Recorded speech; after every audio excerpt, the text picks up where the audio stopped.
People line up in front of his castle. Succubi are serving him. A simple ring from his inventory can be sold for billions in the real world. He can also open his inventory anytime. Pull out SS tier items like it's nothing. He even has an invisibility cloak just like Harry Potter. He's an idol for being the strongest and the only one to reach the max level. After 22 years in that world, even the succubus castle, which multiple guilds together couldn't take, he took it and enslaved the former owner all by himself. It all started when, on some random day, 1.2 million people disappeared. Everyone who was playing Eternal World. And at the same time, monsters appeared. The President of the United States thought they were aliens. Donald Trump, is that you? He wouldn't want, quote. Humans couldn't handle it, until suddenly the humans who disappeared started coming back. First time I've ever seen a dad go out to buy cigarettes and come back. They were inside an RPG game, where they could level up and get stronger. 1 month in real life was the same as 1 year in the game. The players who returned had died in the game. When it hit 2 months after the humans disappeared, the second wave of humans showed up. The ones who had 2 years in the game. After 3 months, the second wave came back. The ones who had 3 years in the game. Pretty soon there were players with 6 years and 8 years in that world. But as they came back, the monsters also got stronger. Now a level 150 monster called Drain had appeared. He looked to the side in panic. A single man was walking toward him. So he attacked, but it was already too late. The whole place suddenly exploded. The monster had been taken out with a single blow. That's because the 22nd year player had returned. The masked monarch. He was the one who killed all the lords and reached the Demon King's castle alone. He even killed the Demon King. No, it was just an illusion. The Demon King mocked him. He didn't realize it was an illusion even though he was the strongest human. That made him furious. But it was already too late for him. Even so, the Demon King said he completely exceeded his expectations. And he couldn't wait to have more fun with the kid. The masked one just begged him to kill him. But he was left alone in that place. That's when everything started to crumble. And the system allowed him to return, because he had launched an attack on the Demon King's castle. He also came back with the inventory as a reward, meaning he was the only one who didn't die in the game, and still came back with items from that world. The strongest man in the world returned. He immediately went to a building and rang the doorbell. In Eternal World, he always stuck together with his brother named Yoon Sang-min. But when they went to face the level 81 boss Begun, his brother got caught and killed right in front of him. Now he was at the building where he lived. When the door opened, his brother was really there, and recognized him. Sang-min thinks he came back after the masked player killed the game's final boss. At least that's what the leader of the Absolute Guild said. But we know it wasn't really like that. He'd actually fallen for a trick by the Demon King. Right now, stronger monsters are showing up, and high-level dungeons too. Suddenly Sang-min asks what level his brother Sang-hyuk is, and he asks why. Is it because you want to recruit him to the guild you're in? But when he hears the name of the Balhai Guild, our hero gets furious. Balhai was the guild that, because they were the highest level, killed weak players and enslaved them. Hyuk himself was the one who wiped them out with his own hands in the game. Sang-min seemed happy to be in it, but Hyuk orders him to leave the guild. He says trash will always be trash, so he wants him out. The kid looks kind of confused, and even asks why he's so confident now, and it's simply because he's at the max level. The kid thought Richard Polson was the highest level that existed, being level 228. How could that be possible? And it's possible because he himself is the masked monarch. He stopped gaining experience after reaching level 300. Only then did the kid understand it was him who wiped out the Balhai Guild. Sang-min asks how he can open the inventory, and Hyuk explains that he got it as a reward. Does that mean he really killed the Demon King? Yes, he killed him, but it wasn't quite like that. The kid freaks out with all that information. Hyuk says he wants to give a present, and asks the kid's level, which is 154. Then with a little grin, he wonders what he should give. Sang-min is surprised that his arm disappears like that, and that's thanks to the portable storage between dimensions. And then he finally pulls out the gift, which is Hamuri's Swords of Fury with an attack power of 450 to 800. The boy is completely shocked by that, but he's also completely happy. However, he soon gets discouraged because he can't use it. That's because he needs 150 strength, and he's still missing 32 points. Suddenly, half of Hyuk's body disappears, but he comes back with some items that increase the strength stat. Sang-min thinks all of that is impressive, so the only thing he can do is thank him with all his might. In a village somewhere in Japan,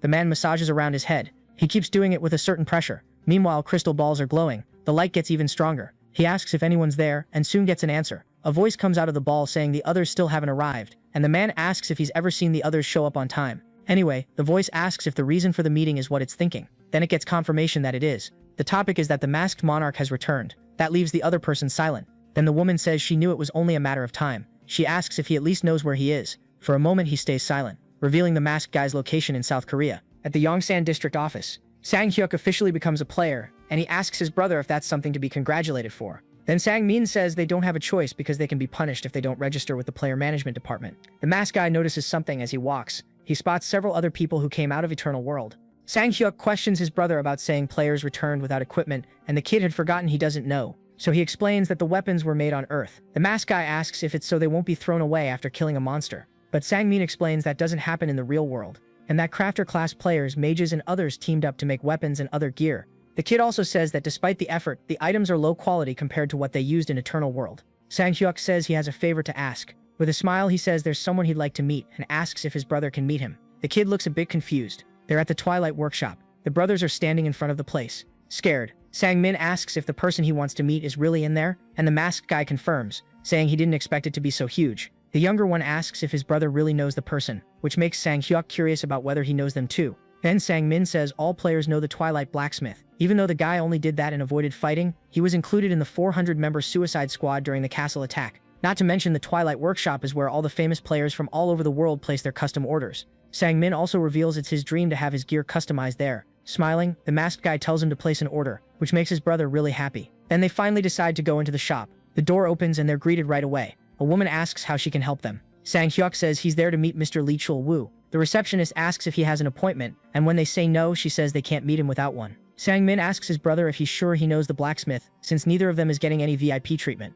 Sang-hyuk asks where the blacksmith is and finds out he's probably working in his workshop, which makes the receptionist a bit suspicious. Sang-hyuk just thanks her and takes off running. The woman tells him to stop, but the masked guy just wants to know where the place is, soon finding out it's in the basement. She still tries to say the boy can't go down there, but it's too late. In the workshop there are lots of items like weapons and armor, as well as all kinds of blades, and the blacksmith is working on another one. He's extremely careful with the prep, even though he's not a fighter. The blacksmith is level 98. Chul-woo turns around when he hears someone shout his name. He's shocked when he sees who's there. It's Yu Sang-hyuk standing there. The receptionist finally catches up, saying he can't be there. Sang-hyuk asks the blacksmith if he could make it up to the pretty woman, with a bonus, saying she was very kind to tell him where he was. The woman apologizes for it, saying the boy just came in without any warning. But Chul-woo just says she'll get a bonus check at the end of the month, leaving her confused. The blacksmith asks if she doesn't want it, and still scared, the receptionist just thanks him. Chul-woo says the masked guy is still making a scene, and the boy asks if he isn't happy to see him. The big man asks what Sang-hyuk means by that. After all, he was living a peaceful life when the masked guy dragged him to that terrible place. Sang-hyuk shows him the hammer. Startled, the blacksmith asks how he got that, because as far as he knows, there's no way to bring items back from the eternal world. Smiling, Sang-hyuk says he brought back his whole inventory in his dimensional pocket,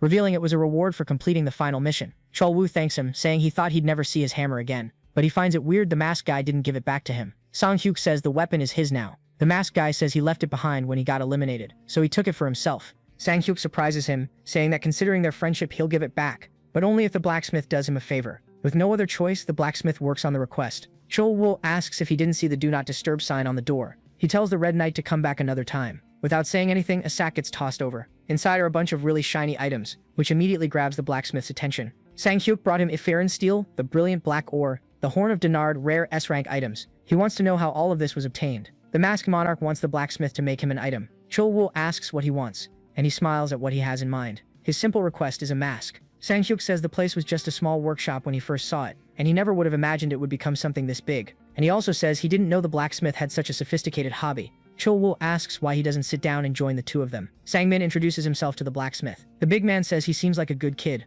unlike a certain other person. Joining in on the joke, Sang-hyuk says that if the guy keeps giving him attitude, he'll have to leave. Chul-woo wants to understand more about what happened and whether he really completed all the missions in Eternal World. The masked guy says he thought so. He says that for 2 years he defeated all the demon lords by himself until he finally fought Baal and won. But that in reality it was all just an illusion. Sang-hyuk doesn't understand the blacksmith's reaction. Chul-woo says it's unbelievable that the great masked monarch couldn't tell an illusion from reality, which seems disappointing for the guy. Still, Sang-min says he's happy his brother came back in one piece, and with a bonus for completing the final mission, Chul-woo goes quiet. Thinking as he hears that, he asks what favor they want. Sang-hyuk says it's something simple. Since he'll be a customer of the workshop, he wants his orders to get priority. Seeing how cocky the masked guy is, Chul-woo just agrees. Sang-hyuk also wants to give an item to his little brother, but he doesn't want people to recognize it. So the blacksmith quickly realizes he wants the design adjusted, which for him is a pretty easy job. So he asks for his hammer so he can work, and the masked guy actually gives it back. Chul-woo complains that he shouldn't just toss it around, but with a smile Sang-hyuk says it's not like it's going to break from falling. The blacksmith says the masked guy is always so sarcastic. Noticing something, Chul-woo asks if he forgot the fact that he still isn't level 100. Obviously Sang-hyuk has an ace up his sleeve, or rather in his dimensional pocket. He throws items onto the table. Akibro's gauntlet with plus 50 points, Gemstone of Bin at plus 20, and Aaron's bracelet with plus 50 points. Even so, Chul-woo doesn't miss the chance to complain that he took way too long to do that. Sang-min wants to understand about the hammer, and his brother explains that it's Planer's hammer, the god of blacksmiths. The item is the best there is and includes lots of special abilities, but it requires the player to have strength and health above 200 points. As soon as he finishes explaining, the older brother says he's going to the bathroom. Chul-woo says he hates to admit it, but Sang-hyuk is really impressive. Sang-min asks if it's about the masked monarch who he's only heard stories about. Knowing the kid got eliminated in year 12, the blacksmith says he really wouldn't know him. With a smile, Chul-woo says there was nothing the monarch couldn't do in Eternal World, and that his power could turn the impossible into something possible just by being there. like when he took down the evil dragon Nermus, who devoured 3 of his forces, and that's how they completed the mission that 4 major American guilds couldn't. The monarch also completed other impossible missions, and the memory of the masked guy dragging him into the 400-member suicide squad annoys him. Sang-min thinks the blacksmith hates his brother, but Chul-woo says that even if he wants to, he can't. Sang-hyuk shows up with the mask of the Monarch of Chaos, and reveals it was the blacksmith who made the item. Chul-woo confirms it, saying it was the biggest work of his life. The masked guy smiles like always, sarcastically, and the blacksmith does the same, like good partners. Suddenly Sang-hyuk asks if there's any nice castle in Seoul. Chul-woo quickly realizes what he's getting at. Even so, he wants to confirm if it's what he thinks. Sang-hyuk says now that he's back, it's time to move, leaving both of them shocked, and the masked guy just says it's his new home. The place is heavily protected. There are plenty of guards covering every part. The brothers walk past them. Sang-hyuk comments that security is pretty strict around there. Since his brother doesn't know, Sang-min explains that if the monsters cross the designated areas, there'll be an overflow, so that's why they're careful. A guard asks what they're doing there. Right away, Sang-min changes direction to avoid trouble, but Sang-hyuk still has that unshakable look. He asks if this isn't where the National Museum of Korea used to be. At the meeting he had at the workshop, he talked about his ambition to move, making Chul-woo realize what's going through his head, and understand that he plans to take another castle from the monsters. Sang-min is confused and wants an explanation. The blacksmith says that in Eternal World, Sang-hyuk took a vampire queen's castle and turned it into a home. Impressed, the kid asks if it's true, and it didn't stop there. Chul-woo says he spared the vampire final boss's life so he could use her as a slave, and that's how he changed the place's name to Mask Castle. Sang-hyuk cuts in, asking if there's any castle in Seoul. The blacksmith goes quiet at the question, but he confirms there is one, known as the Night Witch's Castle. For Sang-hyuk, it's a great spot. There's a mountain behind it and a river in front, and it's close to the station too. Even though he agrees, Sang-min asks about their house. The masked one reassures him, saying he doesn't plan to sell it. After all, it's the precious home their mother left them. His words make his brother feel a lot better about the move. Sang-hyuk says that since he's the masked monarch, that house will always be a target. It could get invaded by monsters or other players looking for his items. He says that until they're safe from those threats, they'll live somewhere else. All the younger one can do is agree. Wrapping up the conversation, the masked one asks if he's ready. Sang-min is worried about the place's security, but of course the Red Warrior is ready. He's got his invisibility cloak, and it won't let anything see them. Sang-min asks what he doesn't have, and the older one makes it clear that, well, he's the legendary masked monarch. Sang-hyuk assures him they won't have any trouble with the cloak. The guards are on alert for any danger. One of them notices something approaching, but it's just another guard who doesn't even know when his own shift is, and none of them notice the intruders. Sang-min thinks it's all incredible, and the masked one tells him not to relax yet. He says he'll meet up with his brother after he gets past the guard post up ahead. Sang-min gets excited, asking for a cloak, and the masked one asks if he's planning to do something weird. The younger one denies doing anything like that. Sang-min spots what must be the Night Witch's castle. He also says the place hasn't been conquered, and that's why he thinks the players got weaker after coming back to the real world. Sang-min warns him that the place is home to succubi and incubi, so it's hard to invade since they use psychic attacks. Sang-hyuk says he knows a lot of powerful mages came back, and asks if they didn't make any immunity items. But even with lots of powerful mages, it's useless if they don't have ingredients for artifacts. After all, to make that stuff you need mana stones and other things. But Sang-min warns him about something, and says a mountain rose up from the depths in the middle of London, and he heard they found a mana stone mine there. Something catches the brothers' attention. They realize the castle walls are pretty hard to climb. Without wasting time, the masked one summons his inventory. He looks for something that'll help. Sang-hyuk picks one and equips it. A light hits the younger brother's eyes and he shields them, but as soon as he can see, he's pretty shocked. Sang-min asks if that's a dragon set. Sang-hyuk grabs him and tells him not to be scared. Without saying anything else, he jumps, flying with his brother in his arms. Freaked out, Sang-min asks how that's possible. Sang-hyuk says he's only just getting started. The masked one lands on the ground with a furious look. He's ready for the next part. He's curious to see how strong the monsters are. Someone is lurking at the window. With a smile on her face, the girl waits for her victims. She announces she has a guest. The older one warns his brother that the scent is the Night Witch's pollen, and if he fills his nose with that stuff, it's over. Scared, Sang-min asks if he heard the same thing. The weird vibe ends up drawing Sang-min in. He can see a mist that comes closer to him and slips into his nose, making the boy more and more unsettled. But it all gets solved with the slap Sang-hyuk gives him. Then the masked one tells him to get a grip. The brothers keep walking through the place. Sang-min asks if he's sure they can just stroll around there, and the other tells him not to worry. Sang-hyuk says all that's there are the incubi and succubi, and he could take a whole truckload of them without any problem. He hands his brother a ring and tells him to use it if he's worried. It's a defensive item against mental spells. Not noticing the danger, Sang-min asks if that'll keep the creatures away. But the voice behind him says the opposite. The boy turns around, totally startled. Beautiful girls say they've been waiting for him for a long time. Making him shy, one of them even asks if all warriors are this handsome. The blonde even asks if he'd like to have some fun with her. Another offer is made to him. All the horned girls want a bit of fun with him. They even try to hug him to help with the tiredness, making him absent-mindedly breathe in more of that mist. Finally, the masked monarch shows up, threatening them if they keep making the place stink. He says he'll take all of them, leaving those girls scared. They run off, not wanting to risk it, and Sang-min is left behind, embarrassed. Sang-Gwick yells in his ear, snapping him out of the trance. The kid falls to the floor, not understanding what happened. A bit annoyed, Sang-Gwick tells his brother not to disappoint him. After all, they're low-level succubi. That even makes the kid a little sad. Sang-Min says they should think better about the idea of actually moving to the place. Still serious. Sang-Gwick tells him again not to worry. He says this will end once he makes the owner of the place obey him. Sang-Min asks if those things were really succubi, and the older one asks if he was expecting to see girls with no clothes on, which the kid denies. Sang-Gwick explains that for each person, those creatures take on a form, changing depending on the victim's tastes. That leaves the younger brother thinking. The two open the door and come face to face with a hallway full of statues. Sang-Gwick realizes something's off, and with a cocky smile he says the owner is trying to play games. He says he thought a succubus queen would be different. The masked one suspects that right now she's planning a surprise for him. Then he notices something there. Stopping in front of a suit of armor, he asks what it's doing there. The owner of the house he plans to live in. Something is behind the armor. It's her, with her eyes glowing. She shoots out of the armor like lightning. Sang-Gwick asks what she thinks she's doing. Chasing after her, the masked one says he's got a deed to the castle for her to sign before she leaves. It doesn't take long for the masked one to catch up. Sang-Gwick is even faster. He stops in front of the queen saying she can't run,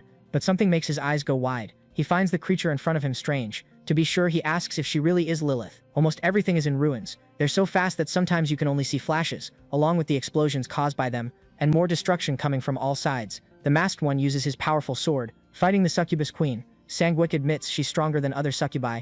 After all, she's Lilith, the lady of the night witches. With a laugh, she asks if the guy regrets fighting her, and says it's far too late for that. The masked monarch's sword is broken. That's impressive even to him. Lilith says she can't even believe he managed to block her power. Smiling, she says this time he won't have the same luck. Until she notices her horn is broken. Lying on the ground next to Sang-Hyuk, he tells the queen to stop wasting her time and come at him, because he's got others to face. His arrogant talk makes the succubus irritated. Then Lilith goes at him. They're back to reality, with Sang-Hyuk having remembered their encounter, but wanting to be sure it really is her. The masked one asks what happened, and if it really is her there, but annoyed. The girl just tells him to get out of her way, quickly passing by Sang-Hyuk's side, but something is stopping her. The masked one easily managed to capture her. The queen demands that he let her go. Annoyed, the demon just wants to be free from his grip. Then Sang-Hyuk calls her a child. With a terrifying look, he says she shouldn't make him repeat himself. He asks her name. The girl looks pretty scared, but with not much choice, she admits her name is Lilith. Still not believing it, Sang-Hyuk asks for confirmation. He's really suspicious about it, asking why she turned into a child. Something catches Sang-Hyuk's attention. Then an explosion happens there, the structure of the place shaking after the wall is broken. But the masked monarch stopped it with style. Sang-Hyuk wants to know who those horned people are. Someone tells him to stop causing trouble and leave. The higher-ranked succubus named Marianne is holding his brother and says she doesn't want to hurt him. Sang-Hyuk looks back. With his usual cocky smile, he says she doesn't understand what's going on there. Back with his mask on, he says she should ask nicely instead of ordering him around. Marianne doesn't understand the kind of danger he represents, but the order is to eliminate the human. Sang-Hyuk is just waiting for all of them to come. He easily dodges the group's attack. His eyes shine, alert to everything. Then he catches Marianne off guard by asking if they really think just 6 of them are enough to take him down.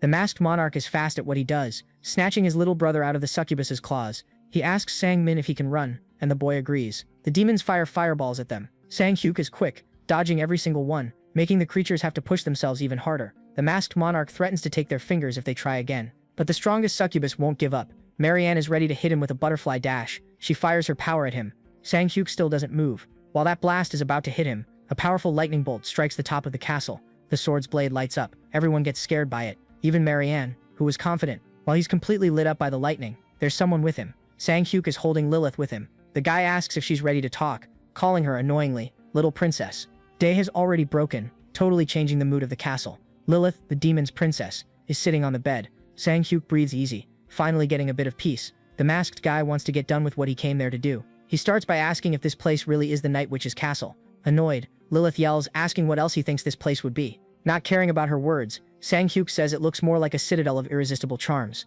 That makes the princess hesitate. Then the masked guy says it's Lilith's home, the one who rules the Night Witches. Marianne says the princess still isn't familiar with the situation. She explains it's only been 100 days since the girl woke up. Sang-Hyuk is surprised to hear that. Then everyone looks at Lilith. The masked guy asks if that's why the demon queen looks like this. He asks if the pink-haired girl is the only succubus in the top rank, but Marianne admits she doesn't know her rank. After all, humans are the ones who make the rankings. Sang-Hyuk asks if she's the only senior member there, and she confirms it. He says there were a lot more of them in Eternal World Citadel. Marianne says none of them know the details since they woke up. Sang-Hyuk thinks for a moment. With a confident smile, he says he gets it now. Calling Lilith over, he sticks his hand into his dimensional pocket. The masked guy pulls out the paper so they can make a contract. Lilith looks at it curiously. It's a contract agreeing to subordination. She says she's never heard that word before, and Marianne warns her not to do it. The demon explains that it'll make the queen his slave for the rest of her life. Sang-hyuk gets her attention, wrapped in his terrifying aura. To intimidate her, he tells her not to get involved. Sang-hyuk moves toward Lilith, making all of them pretty scared, but he only touched her head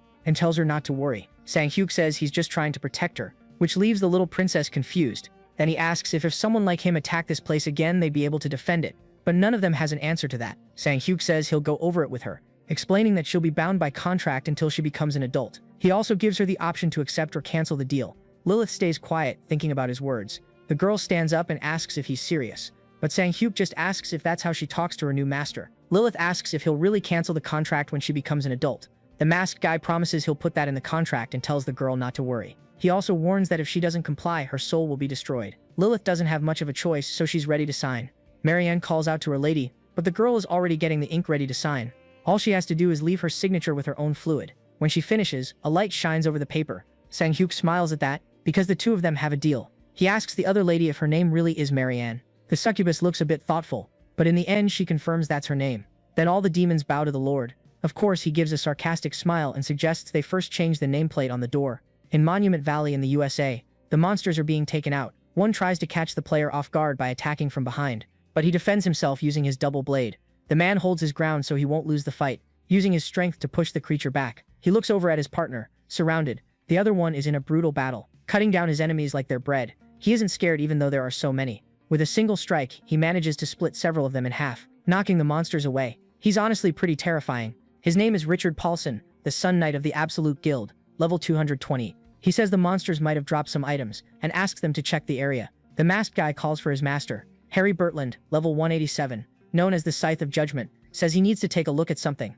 Richard takes the phone from his hand. The Golden Knight pays attention to what he's talking about. Then he smiles when he realizes it's about the masked monarch, and that the player finally came back. In a city in Russia, people are bundled up because of the cold. Their eyes are fixed on their phones, focused on the news they're reading. The same thing is happening in the UK. People are calmly moving through the city. At the newsstands, the papers have the headline about the masked monarch showing up. Even in Hong Kong, the news is talking about it. It's everywhere. Meanwhile, somewhere else, several photos of the monarch were taken down. The man studies each image carefully. His eyes lock onto something interesting. Finally back in Seoul, Sang-hyuk puts on his armor. He has the feeling something is following him. When he turns around, he sees several men behind him. Cho Sok-hyun, level 102, is the guildmaster of Balhae. The masked guy calls him a bastard, says it's been a while since he's seen him, and the man says the same. Sang-hyuk gets straight to the point, asking what he wants. He even asks if the guildmaster is going to beg for forgiveness. Sok-hyun gets really nervous. He says they made a terrible mistake in the other world, claiming they won't repeat the same actions, and asking for forgiveness. Sang-hyuk laughs at his words. He says the world they live in is interesting.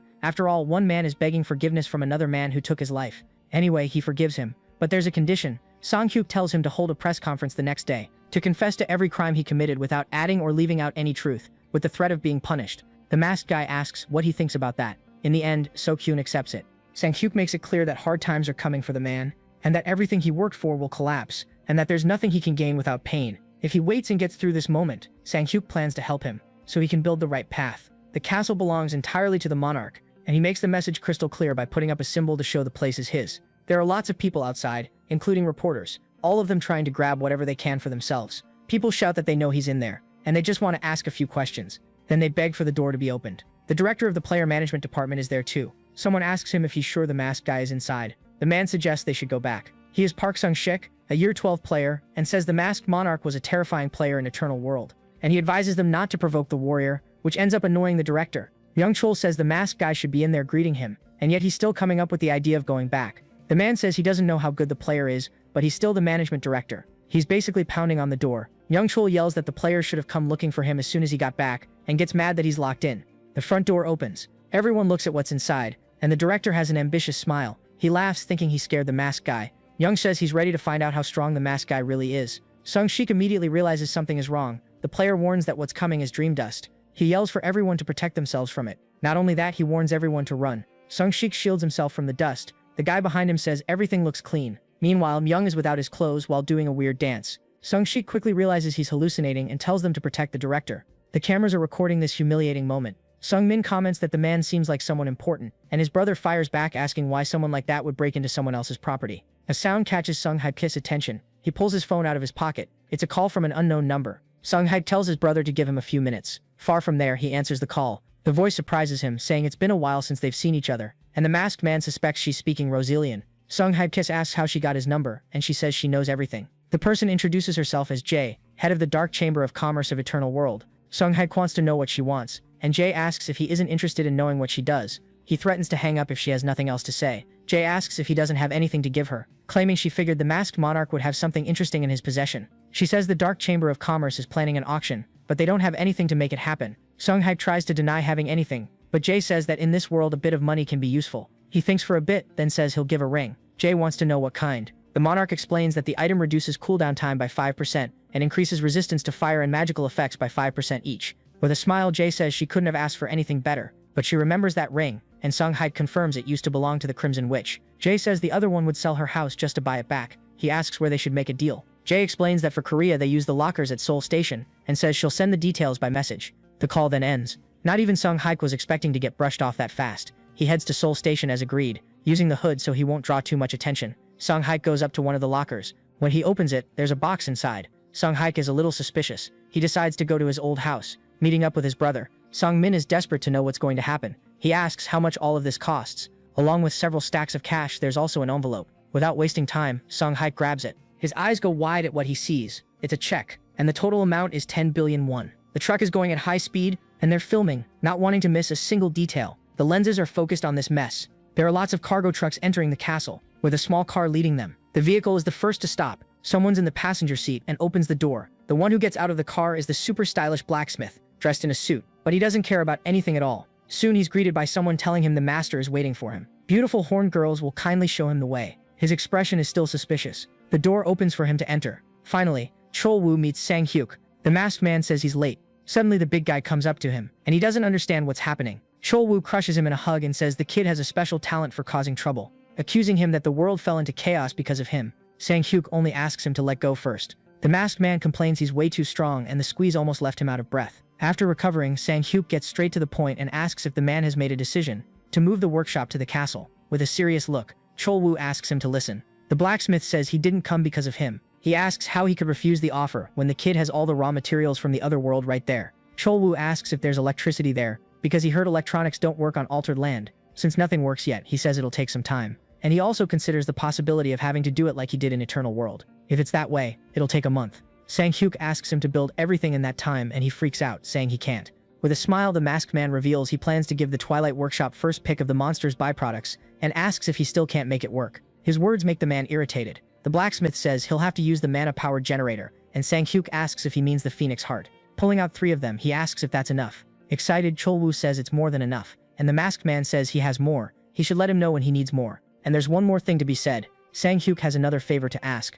making the blacksmith curious about what it is. The monsters are all around the castle. The masked monarch keeps cutting down everyone in his way. There are other warriors in the fight, all fierce and giving it everything they've got. This happened back in Eternal World, when they were doing the final mission. The man in the gray mask tells his master to leave the monsters to them and move on. Then the other one remembers. They're members of the Masked Mercenaries Guild. Then the woman adds that they can handle it. She says the monarch needs to save his energy to defeat the Demon King.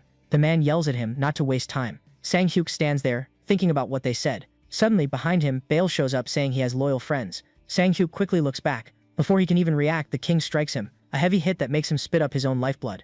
Bale has a terrifying smile. The demon attacks again, this time an explosive one. Sang-hyuk gets thrown far away, taking even more damage to his body. On top of being strong, the Demon King is terrifying. With a smile, Bale says it's disappointing. He says he thought the Masked Monarch would be different. Red crystals are flying toward the monster, but he easily blocks them with a shield. One of the guild members tries a surprise attack from behind, but it's like it was nothing. The girl in the group also tries to use her special. Bale disappears before it even hits. Her eyes go wide, not understanding what just happened. Then the villain appears behind her. Bale declares she'll be taken out first. Meanwhile, the monarch is collapsing to the ground, watching his team get slaughtered. Even weak, he tells everyone to fall back. The butcher asks his master if he's okay. Sang-hyuk warns that the king is way too strong for them, but even so, the gray mask says they'll buy time for him. The butcher tells him to run. He also promises everyone will be right behind him. The monarch tries to stop him, but the butcher just tells the other partner that he's counting on him. The Twilight blacksmith is there too. Chol-woo has a serious look. He asks Sang-hyuk if he can get up. The monarch orders everyone to retreat immediately. The butcher says he needs to save at least one more life and asks him to use a healing item.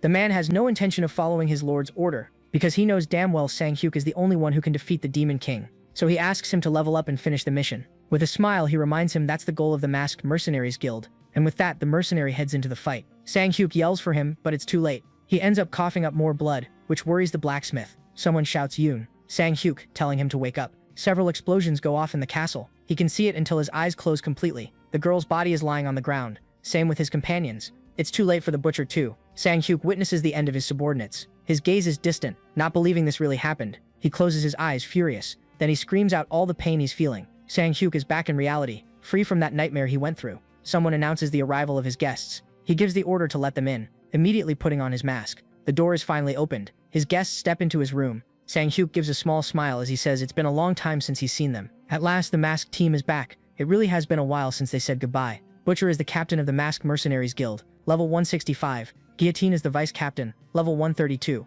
Iceflower is also a vice captain of the guild, and is level 138. The masked monarch takes a good look at his team. With a smile he asks how they've been, and they're all doing perfectly fine. Butcher says they've been eating and sleeping well, and they've been having a lot of fun too. Hearing that makes Sang-hyuk happy. The monarch asks if they've been keeping in touch with the other guild members, and the big guy reveals everyone came to Seoul when they heard he was back. That catches him off guard. Butcher says they were getting ready to reunite in time for the Lord's return, and that one of them even came to Korea with their whole family. The monarch says that's going way too far. Iceflower says everyone is waiting for his command. All he has to do is say the word. Sang-hyuk is satisfied with his team. A suitcase gets tossed to the big guy. He wants to know what it is. The monarch says there are 3 billion won in there. The plan is to use the money to move the headquarters to the current location. What he says leaves everyone shocked. Construction on the site has already started. There are a lot of people working on it, and a lot still to do. From up high, Sang-hyuk and Chul-woo watch everything. The master says things are moving faster than he expected. Chul-woo agrees. After all, more than 100 people, including the mercenaries, are working on the project. He adds that the workshop furnace is almost finished too,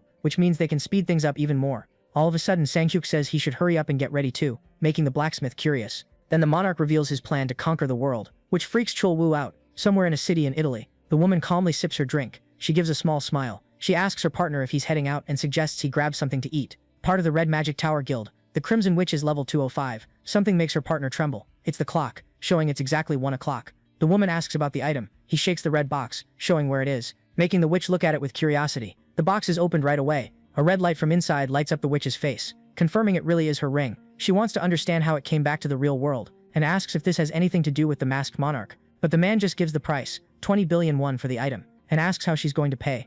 On the phone, someone asks if it should be done to the same account. She confirms to transfer 20 billion won. The witch asks the man in front of her to check the account. He does, and immediately stands up. Still, the man is also ready to answer the question she asked, confirming the item was brought by the masked monarch. That surprises the witch. She smiles, wanting to know what the masked one is doing right now, in Inja County in Gangwon Province. Several explosions happen at the same time. People run in fear trying to save their lives, because terrifying monsters are after them. With mouths full of sharp teeth and a horrible look, Guillotine says Echo Canyon was famous in the Eternal World as a refuge for the undead, now located in Inja County, and because of all the mountain ranges, the area covers a huge stretch of land. That's why even nearby cities get evacuation orders when there's an overflow, and the damage caused by the undead is worse. Guillotine also says nobody seems to have a solution, so it's a real headache for the government. The monarch says that will be their first attack. He smiles at the idea of the masked mercenaries taking care of a problem even the government couldn't handle, so he declares they'll make the battle send-off as big as possible. Sang-hyuk wants the whole world to know the masked ones are back. As always, there's a reporter snooping around the castle to deliver the news the world wants to know.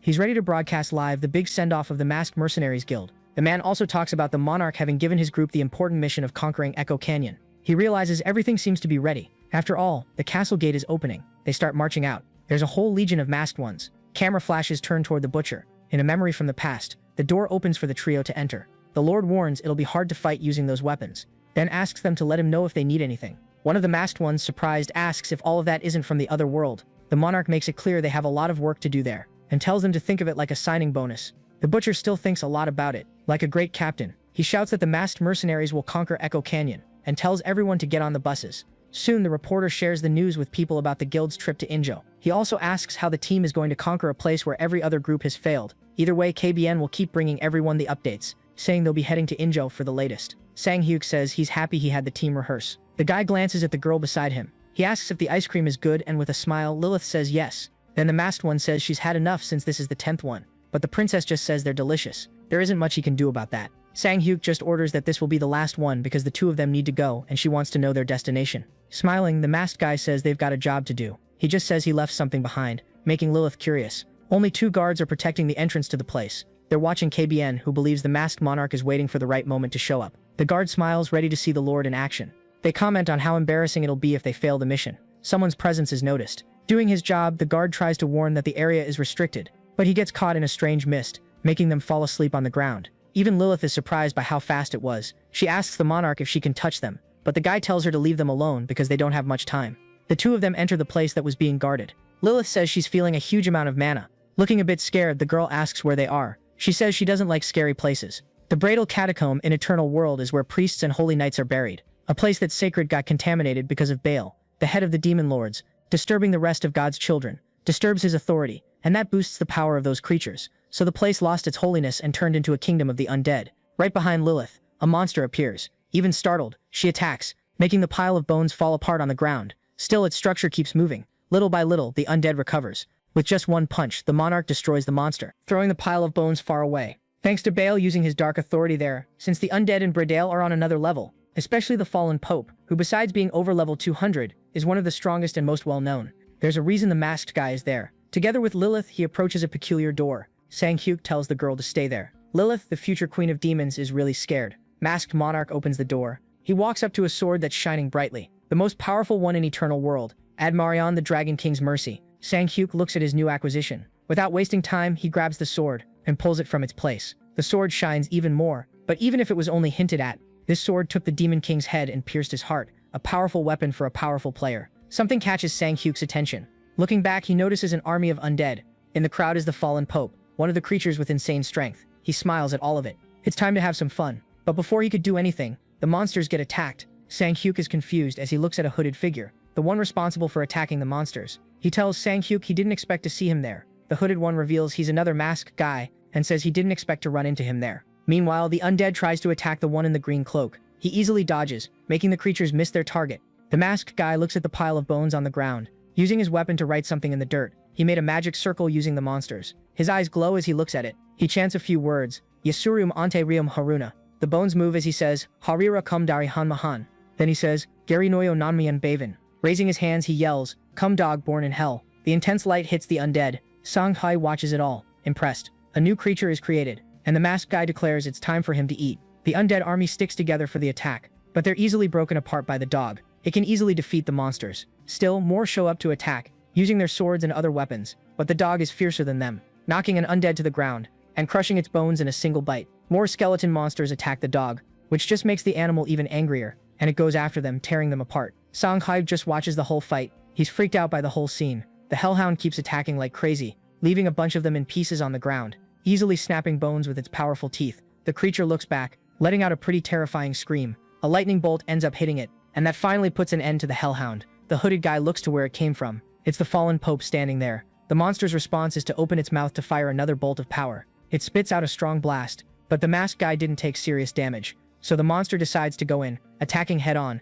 The hooded guy ends up dodging before getting hit, and chants more magic words, Naruma Biku Komboyisha. While the creature chases him, he continues, Narupa Rosuma, summoning even more hellhounds. These small, fierce creatures roar at the pope. The boss uses his sacred symbol to attack them, hitting several dogs at the same time. They're easily taken out one by one. Still, there are too many to fight. The fallen pope seems to handle them easily. Meanwhile, the hooded guy watches the fight, worried.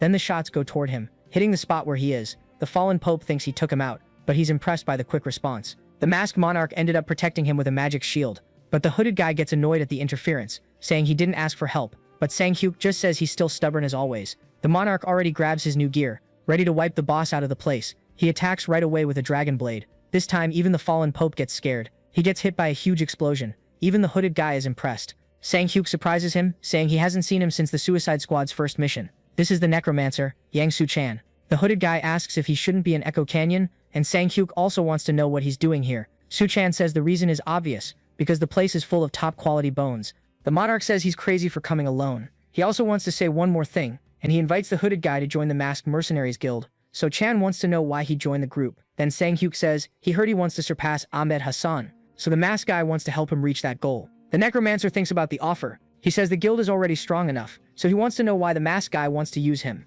With a smile, Sang-hyuk says there's a goal behind it, to defeat the Demon King for good. Back at the country's airport, Jae just finished another trip. Her phone starts ringing. Without wasting time, she answers. Some people stop to watch the Masked Mercenaries Guild on the news, just to talk about the successful mission of taking over Echo Canyon. Jae stays on the phone getting information. Finally, she realizes what's going on. She looks at the person in focus on the TV, then says that first she needs to visit the Masked Monarch. Jae walks into the coffee shop, looking around for her contact, which doesn't take long to find. In the distance, she spots Sang-min sitting down. Then she calls out to the boy. The woman asks if the monarch isn't there, but the boy says he doesn't understand what she's saying. Jay is surprised he can speak Rosalian, and he says he's a player too. The woman says she feels more comfortable speaking that language because of the time she spent in the other world. There were people from lots of countries and everyone could understand each other with it. Anyway, it's a pleasure for her to meet him. Jay introduces herself as the head of the Dark Chamber of Commerce. The two of them sit down for coffee. In the middle of the conversation, she congratulates him on the victory in Echo Canyon. Then she asks where the monarch is, and Sang-min says he had business to take care of,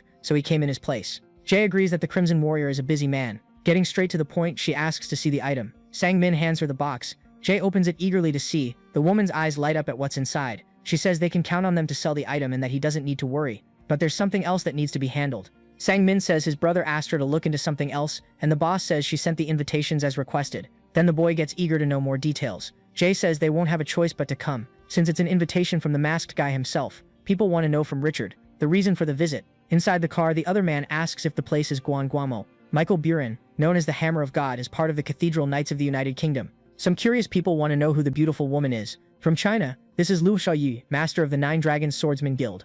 Other guests enjoy the food from the stalls. The Russian Ian Galail from the Emperor Guild asks for more delicious pancakes. There are two guards standing there doing their job. Meanwhile, calmly, Hasagawa Ryota from Japan's Forest Sword Ghost Guild drinks his coffee in peace. Manuel Matthias from the German Guild Dragon Hunters also arrives. He believes he's in the right place, at the Masked Monarch's castle, where the meeting invitation was made. Soon the news spreads about the arrivals. From KBN, it's known that all the masters of powerful guilds around the world arrived in Korea early in the morning. Everyone's been chiming in about the sudden visit. To everyone's surprise, the guests just walked right into the castle. A beautiful banquet was served for the masters. Richard is on the suspicious side, while Ian is a lot calmer. From above, they're being watched. Chol Woo can't believe the guild masters are in the same room, and Butcher says it's the first time since the Suicide Squad's first mission. Smiling, the blacksmith says Sang-hyuk has a gift for making headlines, giving him credit for being smart. Michael slams the table, annoyed, wanting to know how long they're going to wait, and he threatens to leave if he has to wait one more minute. Richard tells the man he's impatient, and that's why he hasn't changed at all. The beautiful Lubo says the same goes for the Masked Monarch, saying the man thinks of them like they're just accessories. The long-haired guy doesn't get what she means by that, so the woman explains that the monarch used them in Eternal World, but someone doesn't see it that way. Ian says they did a good job helping him finish the final mission. With a convincing smile, he asks if the player could have done it without them. Annoyed, Louis yells that the masked guy took all the glory from the mission. Jumping into the argument, Richard asks them to be honest. He says it's not the glory that's making them mad, it's the reward. Louis asks if that isn't why they're there to find out what the prize is. Michael also reminds everyone that the masked guy brought items from the other world, so he tells them to take a good look at the mercenary's gear, which looks like it came from Eternal World. Richard looks at the men. A voice ends up drawing their attention. The masked monarch walks in, announcing they should celebrate a day like this. He says no one would have imagined they'd be gathered like this again, but Michael has a strange reaction. He says he's sure the masked guy didn't invite them for some trip down memory lane. Then he gets straight to the point, asking why they're there. That makes Sang-hyuk smile. So he doesn't waste the man's time, he gets straight to the point.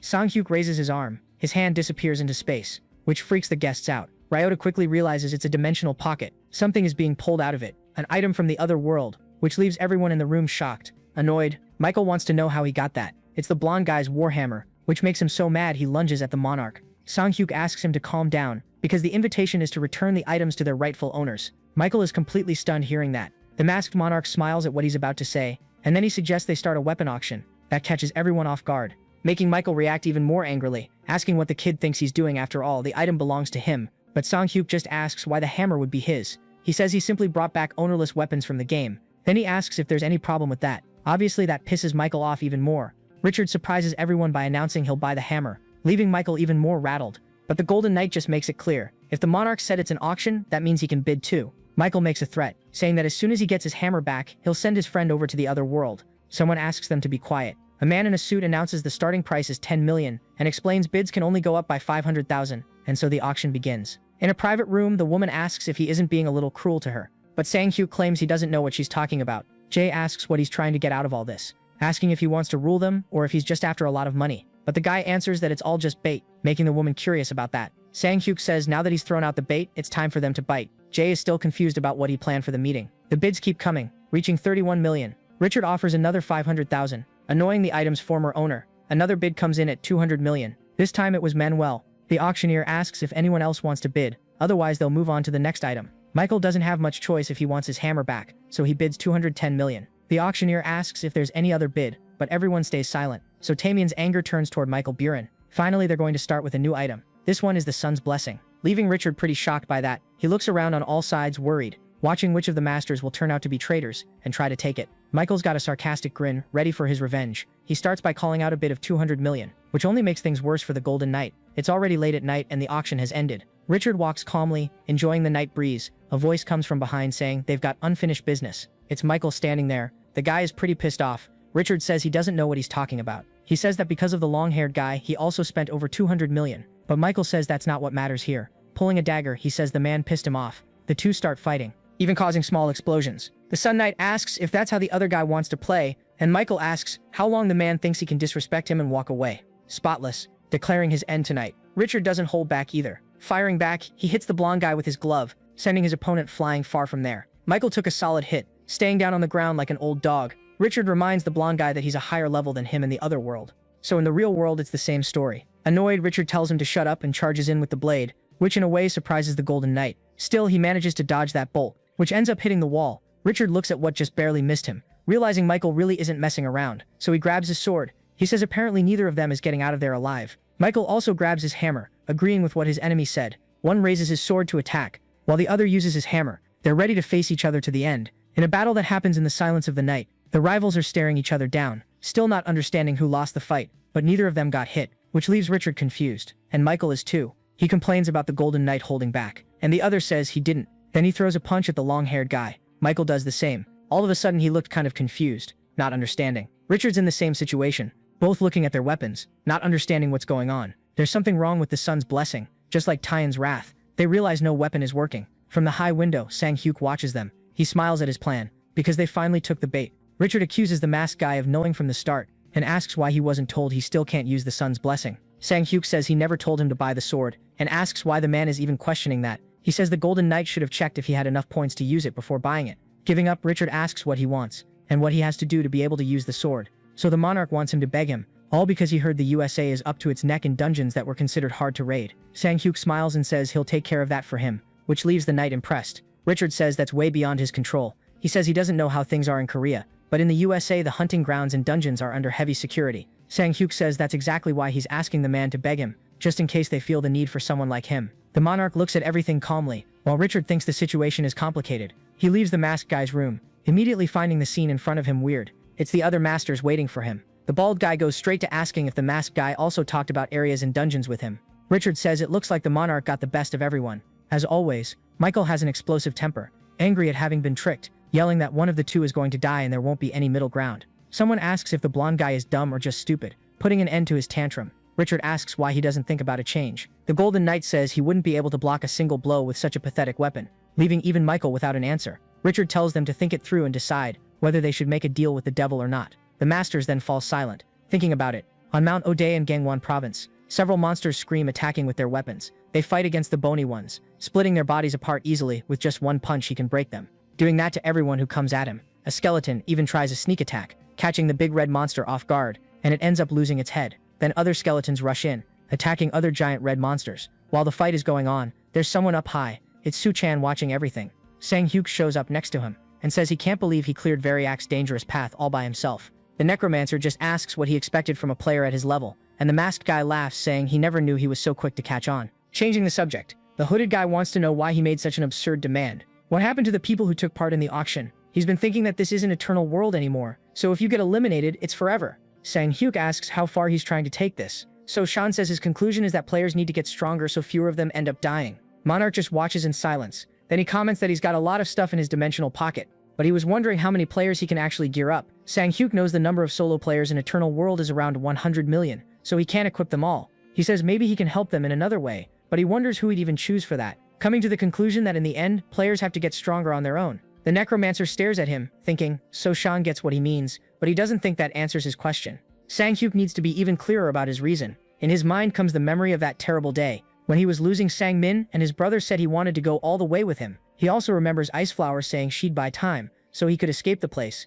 His teammates were confident he was the only one who could defeat the Demon King, and they refused to leave. Everyone was ready for the end of the journey. Sang-hyuk kept fighting the monsters, walking forward in search of hope, only to find his entire guild eliminated, which left him really sad. Then Bale's voice tells him things are going to be fun. He says he's looking forward to it. The Demon King has an evil smile, and Monarch looks at him with anger. Sang-hyuk made an absurd demand, and he explains it's because he doesn't want to lose this team. Suchan doesn't say anything else, finally understanding him. On the news they talk about the solo conqueror, and also about the masked mercenary guild that cleared the fallen sanctuary. There were other achievements like the masked lands. On the news they say the masked monarch cleared 3 hunting grounds and dungeons that were considered impossible to raid, turning the Republic of Korea into a gaming powerhouse. A meeting happens at the JW group, where the boss asks if they still haven't gotten in touch with Monarch. The man yells, asking if he doesn't know all eyes are on Korea right now, so he offers any amount to bring him in for photos. Sang-hyuk enjoys the sunset on a beautiful island. He has that same smile as always. The guy thinks this is perfect for TV, and wonders if he should go to that place.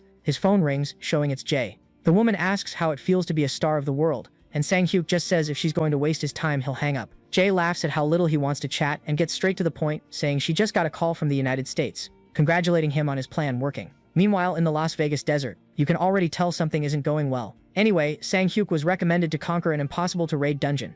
Everything seems calm there, until the missiles get launched in that direction, causing the place to blow up. The place is being bombed. Smoke comes out of the firing weapon, then the missile launch is completed, asking to confirm the strike, and the broadcast is happening too. The answer is no to the request due to poor visibility. Storm A, and they ask for an image for Squadron 1, but that's not possible either because of the fog. So they switch to Plan C and announce they're going in. A task force even using war tanks, each soldier heavily equipped for the situation, and a lot of them to deal with the problem. Through the fog you can see glowing red eyes. An explosion startles the soldiers. It's an enemy attack, but they're told to hold formation. Something is being attacked in the middle of the fog, keeping them from knowing what's happening. The soldier tries to see through the fog. Suddenly a roar from behind him makes his body freeze. He quickly looks back. Without wasting time, he starts shooting. With it being just him against the creatures. Now at McCarran International Airport, a plane has just landed. As soon as the door opens, the passengers are let out. He's greeted by Richard, who quickly comments that the player got what he wanted. The Golden Knight asks if he should thank him for that, but Sang-hyuk waves it off. So Richard just wishes him good luck.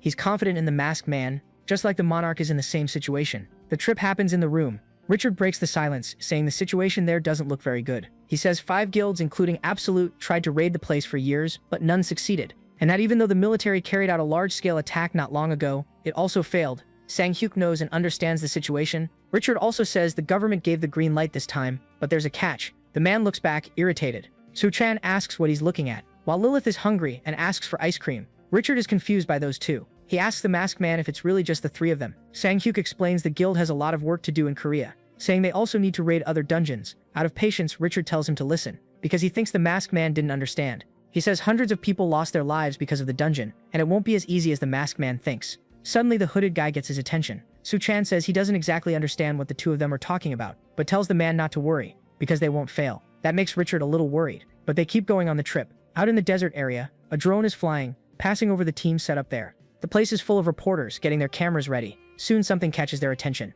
At last the masked monarch has arrived. They try to interview the player, wanting to know if he's confident he can raid the dungeon. Sang-hyuk is up high, watching what's going on there, but there's nothing to see except a haze caused by the dust. They'll face the Great Labyrinth, which despite the simple name, wasn't considered impossible to raid only in the real world, but also in Eternal World. Suchan asks if he hasn't raided the dungeon before. Sang-hyuk explains that the Great Labyrinth not only changes the route, but also the monsters. Getting lucky enough to defeat the boss, but even so he couldn't clear the entire dungeon. They get the notice that they can go in. Sang-hyuk tells them not to worry, because he's at a higher level than he was back then. The car that brought them is still parked there. Someone knocks on the window glass, making Richard immediately open it, asking what it is. The commander of the Absolute Guild asks if it's really only 3 people who are going in there. Richard just confirms, saying the man saw them himself. Harry says he gets that it's the masked monarch, but still thinks it's ridiculous. After all, several guilds and soldiers couldn't find the entrance to the Great Labyrinth, and he asks how 3 people are going to do that. The Golden Knight stays quiet, thinking of an answer, but even he doesn't know. Still, Richard doubts they'll fail, because he knows one thing.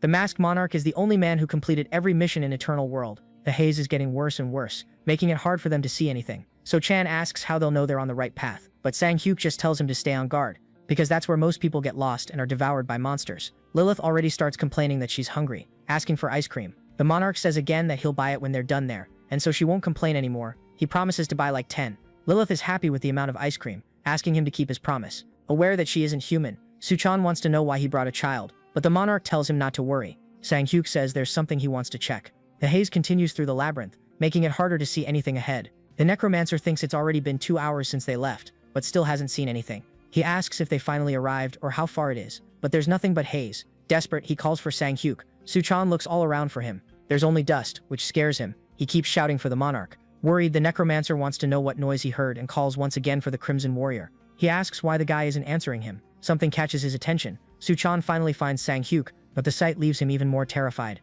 The masked monarch is badly hurt. Suchan asks what happened and who did this to him. He calls out once again, hoping for an answer. The monarch's eyes light up. From the armor, a kind of tail comes out. The razor-sharp tip goes straight toward the necromancer's eyes. Before anything could happen, an energy ball hits the creature. The monarch and Lilith finally show up. Sang-hyuk reminds him he warned him to stay on guard. He explains they're inside the labyrinth and have no idea what's going to happen. Even Lilith scolds him, telling the man to be more careful. The three of them keep moving through the labyrinth. Finally, they find something that seems to interest Sang-hyuk. Suchan asks if that's what he was looking for, and the masked guy says the hardest part of the dungeon is finding the entrance.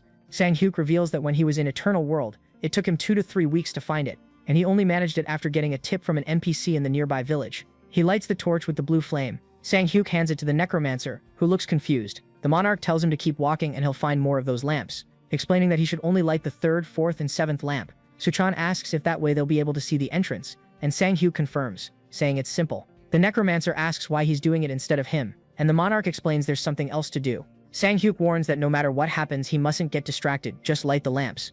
The way he says it makes the necromancer worried. Anyway, Sang-hyuk leaves together with Lilith. He quickly finds the next lamp. Suchan keeps track of the order, passing the 2nd lamp along the way, and finally reaching the 3rd. The necromancer remembers Sang-hyuk saying to light this one. A loud sound ends up startling him. He grits his teeth, wanting to know what that was. Suchan is scared, not understanding what that noise is, but he remembers Sang-hyuk's warning not to get distracted and just light the lamps. That makes him focus on the mission again. Suchan yells that he doesn't know what's going on, but he's going to do what the monarch asked. The necromancer starts running, but more strange sounds can be heard, making him stop to see what it is. Suchan starts running again, going faster than before and reaching the next object. The necromancer thinks there must be a reason Sang-hyuk told him not to get distracted, so he wants to hurry. Finally, the hooded one reaches the 7th lamp and rushes to light it. Finally, the job is done. That seems to have worked on something. Suchan notices the fog is fading. That finally lets him see the place better, and what he sees leaves Suchan shocked. The necromancer spots a golden pyramid. He wonders if this is the Great Labyrinth. Someone asks why he took so long. Sang-hyuk and Lilith stand over the monsters' bodies, making the hooded guy stammer out his name.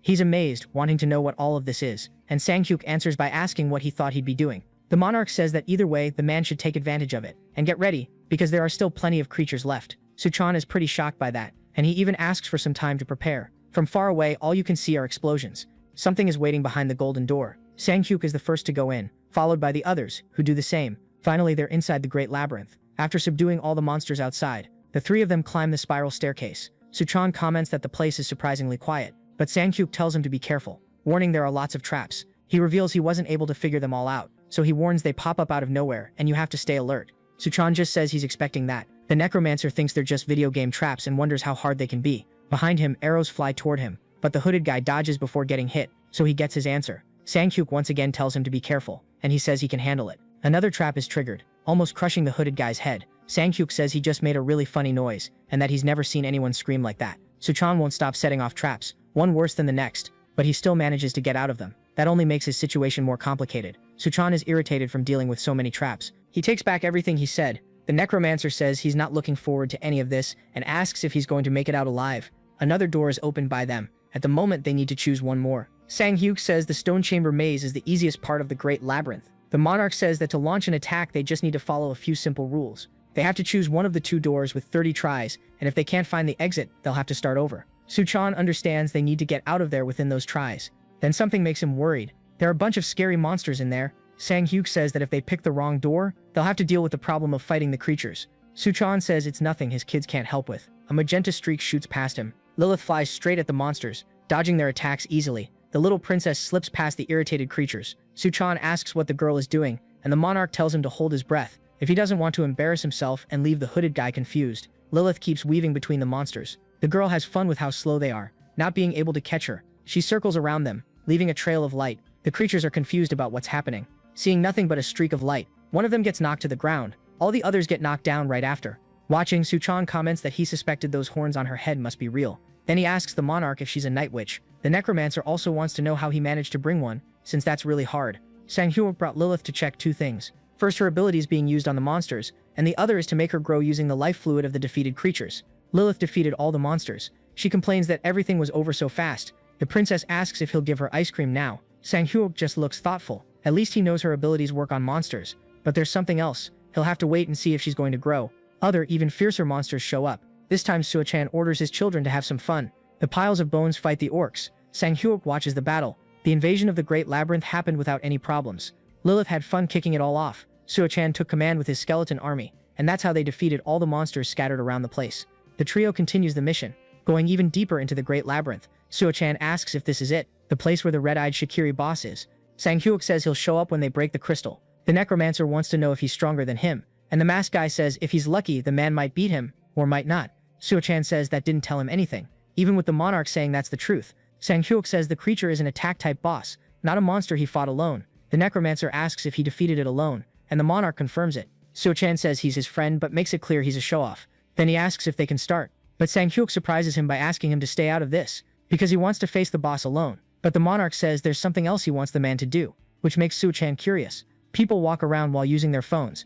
At that moment, they get something that makes their eyes go wide. As always, the news spreads everywhere, leaving whoever reads it pretty impressed.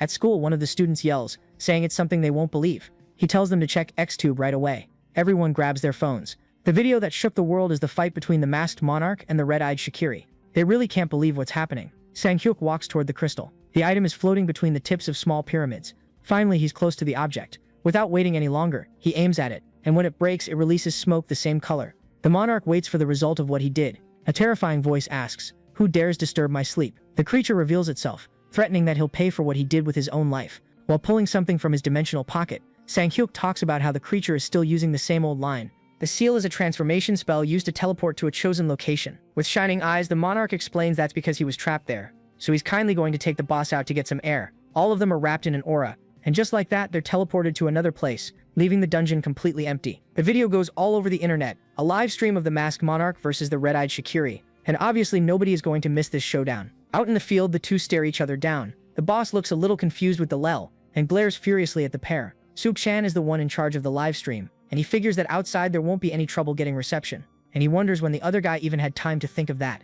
Anyway, the big guy declares the monarch's end, making his eyes glow. He fires a laser that the player easily dodges. Sang-hyuk builds momentum to attack. At least he knows the first phase attack pattern of the red-eyed Shikiri is really simple. The creature fires more beams. Sang-hyuk dodges all those glowing orbs, so his next step is to close in and go for close quarters combat. Soon the monarch lands a hit on the boss, but the monster uses a shield. Unfortunately, the shield around Shikiri's body is strong. It can withstand more than 10 attacks from the highest ranked players. Sang-hyuk realizes nothing will work unless you have an item that lets you use the blink spell 10 times, but as far as he knows, that doesn't exist. Still, he has his own way of dealing with it. When the shield breaks, the second phase begins. An explosion happens as the creature goes through a transformation. Little by little, the monster starts to appear. Then it yells, "Tremby in fear, you're imbeciles." The centaur Shikiri has 3 attack patterns. The first is stomping the ground with its heavy hooves, which causes massive destruction. It has fear and includes a stun effect, so you have to be careful. Then it starts the second attack pattern called Area of Effect, holding its swords and slicing everything in its path to pieces. Finally, the third one, when it gets to this stage, you should just run.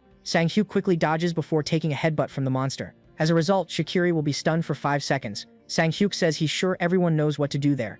Then he jumps, gripping his sword for the attack. The monarch aims toward the boss and then fires a burst at the creature, making it lose its head. Because of the huge explosion, Sang-hyuk gets thrown back, stopping a few meters away. The smoke slowly starts to clear. There's no sign of the monster anymore, only the sword left behind by Shikiri. Sang-hyuk is satisfied with that. At least the attack is complete. Everyone watching the stream is completely shocked. They can't believe what actually happened. Richard is watching the stream too. He wonders how the masked guy managed to beat Shikiri so easily. Even Harry comments, saying he knew the player was strong. He just didn't know he was stronger than he thought. But the commander wants to know why the masked guy decided to do a live stream. Richard says the Great Labyrinth resets as a new dungeon, even after it's cleared, so Shikiri isn't gone forever and can be fought again. Harry wants more details, but then the Golden Knight's phone starts ringing. As soon as he answers, the person on the other end says the fish man has appeared, leaving Richard shaken as they say they believe the underwater kingdom of Ennis has started to materialize. Harry wants to understand what's going on. Richard starts talking about the underwater kingdom of Ennis, just like the underground kingdom of Lahaki, and to make it worse, the sky island of Braheim. Then he asks Harry what he thinks will happen if all those dungeons materialize, but the commander says that's impossible.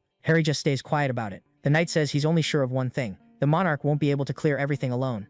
Then he comes to a conclusion about the broadcast, that the masked guy is trying to tell the players that everyone needs to get stronger together. On the phone screen is the ugliest monster ever seen. This was sent to Sang-hyuk's phone. Sang-min shows up and asks what that is. A monster he's never seen before. Sang-hyuk says creatures started showing up in Eternal World after he died. He explains there was a psychopath who crossed humans with monsters to create new hybrids. The kid gets curious about the mixed breeds. Sang-min can't even say what he thinks, but his brother confirms he's right. Sang-hyuk had forgotten that the one responsible for it came back to the real world, and his name is Edgar Gonzalez. The village near the mountain seems like a peaceful place, but it's completely filled with monsters. Sang-hyuk is in the area too, watching what they're doing. In a meeting, the decision is to stop the Mexican immediately. After all, he attacked several villages in a single month, and even though he's an NPC, he could end up sabotaging the mission. Michael keeps shouting that the guy is even using players as his test subjects, which is a serious problem. He says they need to hurry and even put up a bounty if they have to catch Gonzalez. The monarch remembers the past. When the location of the crossing was found, Sang-hyuk asks where it is, but the woman says that kind of info is expensive.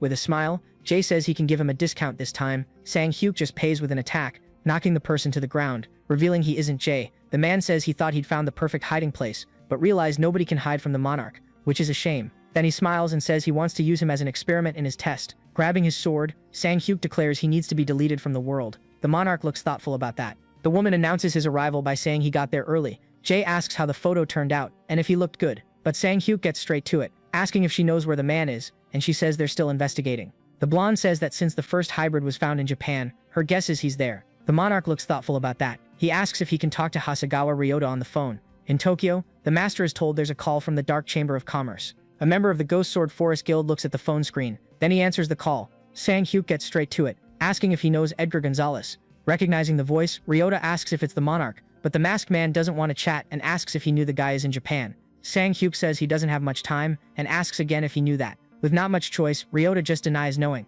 Then before hanging up, the monarch just says he's going to pay the man a visit. Ryota is left speechless. Meanwhile, Jay asks if the masked man is really going to Japan, and he confirms it. Sang-hyuk says either way, he's got a few things to take care of. Like he said, his trip is to Tokyo, Japan. The monarch visits an establishment. Sang-hyuk tells Kurihara Ayane it's been a while since they last saw each other. There were lots of tattoo artists in Eternal World. These people can put special powers into their tattoos. Usually they use magic ink to draw them, but Ayane uses monster fluid, so her tattoos have unique abilities. The woman asks what the famous masked monarch wants with her, but he just says she already knows why. Sang-hyuk asks why she doesn't want to join his guild.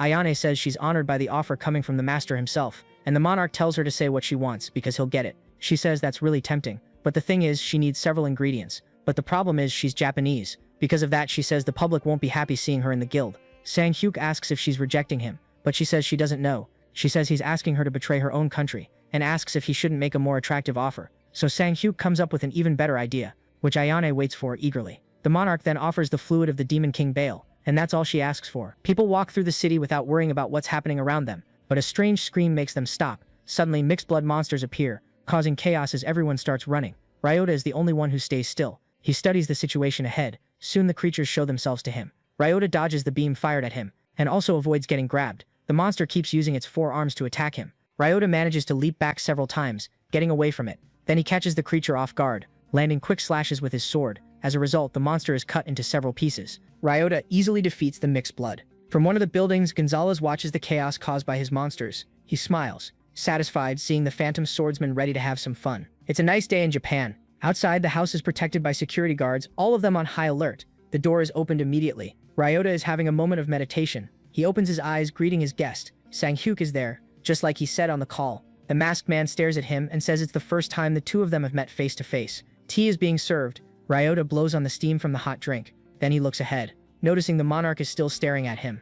Ryota asks if he doesn't like tea, which is a shame since he went through the trouble of making a really good batch. Sang-hyuk gets straight to it and asks if he investigated the interbreeder. Ryota goes quiet for a moment, then he answers that they're still looking. The monarch says Gonzalez is somewhere around his country, and yet the man is telling him he still hasn't found him. He says he's disappointed in the forest of the Sword Ghost Guild. Ryota apologizes and says he doesn't have the full backing of the Dark Chamber of Commerce like he does, so Sang-hyuk has no choice but to help him. He explains that the monsters inside dungeons have unique mana from the Yin dimension, but the problem is that this dimension can get too full and explode. He says they call that overflow. Ryota realizes that's not a good thing. Then he asks why the masked guy is telling him this, and Sang-hyuk says he noticed an impossible-to-raid dungeon appeared near the Emperor's palace. Impressed, the man asks if he means Hard's playground. Sang-hyuk just gives him 3 days for him to bring the interbreeder, and if he fails, the masked guy says he'll leave it to his imagination what will happen. That makes Ryota pretty nervous. A party is happening in the city. It's an awards ceremony. The old man is really enjoying the moment. Then someone calls for the congressman. He congratulates him on the Outstanding Legislator Award. The old man thanks him and says that since it was an award given to him by the people, he'll work even harder to serve the country. His bodyguard calls him, warning him it's time for the next meeting. They leave the party and head down to the parking lot. Something catches the congressman's attention. Then he realizes someone is coming closer. On the car ride, he's told that the masked monarch is in the country, but the masked guy's arrival was already expected by the congressman. Ryota says he needs to get rid of the interbreeder immediately, or the monarch could cause an overflow in Harta. The congressman says he seems pretty worried about the player. He also doesn't believe the other guy is capable of causing an overflow, saying there's no need to give in to the masked guy's demands, but Ryota is still worried. He says that if the old man can't get rid of the interbreeder, he'll do it himself. The congressman doesn't seem worried about that, and asks if he forgot the reason for the meeting. The man says Japan is too old to face reality and start this new generation. He says they live in an era where someone can draw attention just with a sword, and asks how long they're supposed to keep messing up to protect people. But Ryota says even so, the interbreeder isn't an answer, and that there are other ways, and asks if he didn't say he wanted to surpass the masked monarch. The congressman says the interbreeder told him something, that he'll take care of the masked guy, which means they don't need to worry. That's why he asks the guildmaster not to worry. Smiling, the congressman says that when he moves up in the rankings, he'll secure his future, so he demands that the player just do his job. There's nothing else Ryota can say, so their trip continues. The 3-day deadline ends. Several guards are protecting the residents, all ready to defend their master, in large numbers, and also spread all over the grounds. Ryota is there among them too. The man looks pretty worried. He remembers the talk with the old man telling him everything will go in their favor. The congressman said that if an overflow happened, they could put all the blame on the monarch, but he tells him to stay ready near the palace to protect the emperor. Ryota asks about the people, but the old man tells him to forget them. He says the higher the body count, the bigger the punishment for the masked monarch. That didn't sit well with the player at all. His phone starts ringing. Ryota jumps and immediately grabs the device. Someone is calling from an unknown number, making him even more suspicious about all of this. He decides not to answer the call. The phone finally stops ringing. Ryota looks at the strange structure, really different from the buildings around it. Suddenly everything starts shaking. Soon he understands this has to do with the masked guy. The creatures run, making everything shake. They're big, fierce, terrifying animals. The chimeras have 3 heads, lion, snake, and goat, and they also have wings, making them even more terrifying. Sang-hyuk and Ayane watch everything from the building. The tattoo artist asks if he's sure about this, because this will cause a huge storm. Masked Monarch says he warned them, and they ended up ignoring it, declaring that everyone has to pay the price. An explanation of what overflow is pretty simple. It's a phenomenon that happens when the monster's mana gets super saturated, which is why they clear dungeons multiple times. Knowing how it works, a player can cause an overflow artificially. For example, drawing a mana boost tattoo on the Night Witch, like the one Ayane did, immediately causing an effect on Lilith, which ended up triggering an explosion in the dungeon. People near the place saw the moment it happened, getting pretty scared by that, and immediately panicking about the monsters. An explosion of several winged chimeras. That way it can cause an overflow even if there aren't enough monsters. People scream in panic, and immediately start running away from the creatures. From far away, Ryota watches the building. People run past him, scared. The man understands what made that happen. At that moment, he gets a call from the congressman. Moriyasu Yasuhito happily says an overflow happened just like the guildmaster said it would. He asks how things are in the city, and Ryota talks about the people. But the old man doesn't care, because the victims will bring benefits for him. Moriyasu Yasuhito tells him to think of it as a sacrifice for their future. Ryota doesn't seem to like that much. Meanwhile, explosions happen in the buildings. People run in desperation to save their lives, some pushing others in panic. Because of that, the woman falls to the ground. She doesn't even have time to get up, because a monster is already behind her. All she can do is scream, but her end doesn't come. A voice says they'll take care of it. Ryota orders them to protect the citizens. The guild is ready to take down the monsters. They use their swords against the chimeras. Even though there are a lot of monsters, they push themselves, attacking one head at a time. A creature tries to catch Ryota off guard with an attack, but the swordsman is faster and more dangerous. He could take it out with just a look. Then his phone starts ringing again. This time it's the masked monarch. Ryota answers saying they'd already finished their conversation, but Sang-hyuk surprises him by saying he'll give him another chance. For that, the swordsman needs to say where the interbreeder is. The monsters try to take advantage and attack from behind, but Ryota is paying attention to everything and easily defeats them. He says he'll send the location by text, but Sang-hyuk wants one more thing, and he suggests the swordsman cut ties with the person behind all this. One of his men calls him. Something's wrong with the chimeras, and they're going back to the dungeon, leaving all of them surprised by that. Meanwhile, Sang-hyuk has more things to do, counting on Ayane's help for that. The woman compliments the invisibility cloak, and he says that if she needs one, he has plenty more, making her happy. The tattoo artist says she understands why he came looking for her, because after using the night witches to put the chimeras to sleep, he needs her to draw a tattoo to control them, making it look like it was the masked one who created the overflow. Sang-hyuk says he could create one if he wanted, but he couldn't let innocent citizens get hurt. Ayane says she had no idea he had such a strong sense of justice. She also asks what he meant about the person behind everything.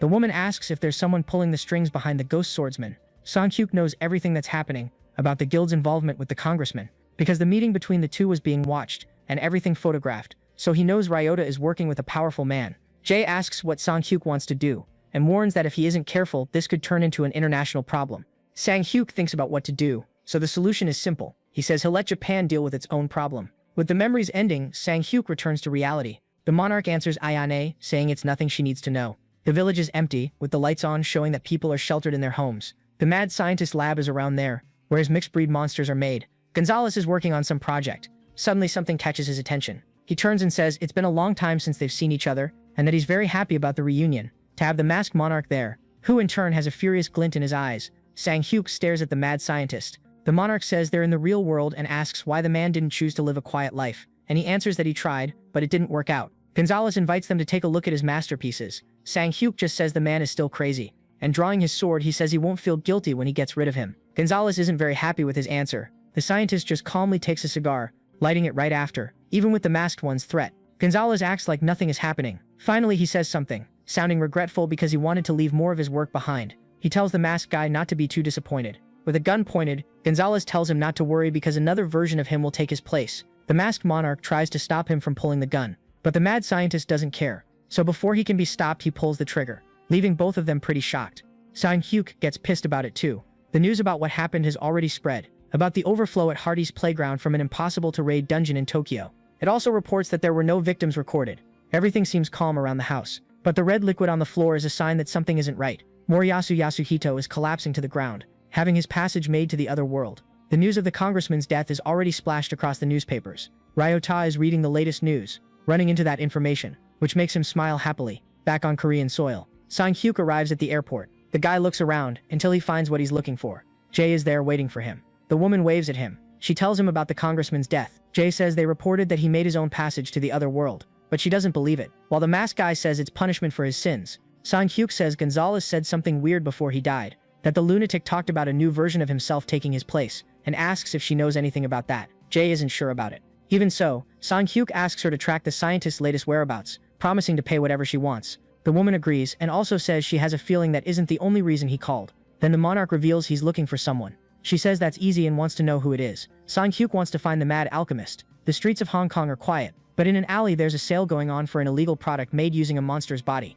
The seller says taking it before a fight can boost physical and mental abilities without causing side effects. He even offers to let the buyer try it if he doesn't trust him. In the middle of the sale, someone asks for one. With a smile, Sang-hyuk asks why the man doesn't sell to him too. The seller gets really scared. Grabbing something from his bag, he complains, saying he was so close he throws a smoke bomb on the ground, which is annoying for the masked monarch. And the seller isn't there anymore. The man runs away from there. He thinks Sang-hyuk is a cop, not even knowing where he came from. The seller says the guy looks Korean, and then Sang-hyuk appears behind him, confirming it. That makes the man run even more desperately. Sang-hyuk tells him to calm down and asks if the man doesn't recognize him, but he's freaking out and doesn't want him getting close. The seller sees some boxes with bottles, then he throws everything at Sang-hyuk, but the monarch easily dodges it all, except one potion gets thrown in too, letting out smoke when it hits the ground. The man didn't mean to kill Sang-hyuk, but the monarch appears behind him, telling him not to worry because he's alive. Panicking, the seller asks who he is and what he wants. Sang-hyuk once again asks if he doesn't recognize him without the mask. Then he brings his hand to his face, putting the mask on to cover himself, and asks one more time.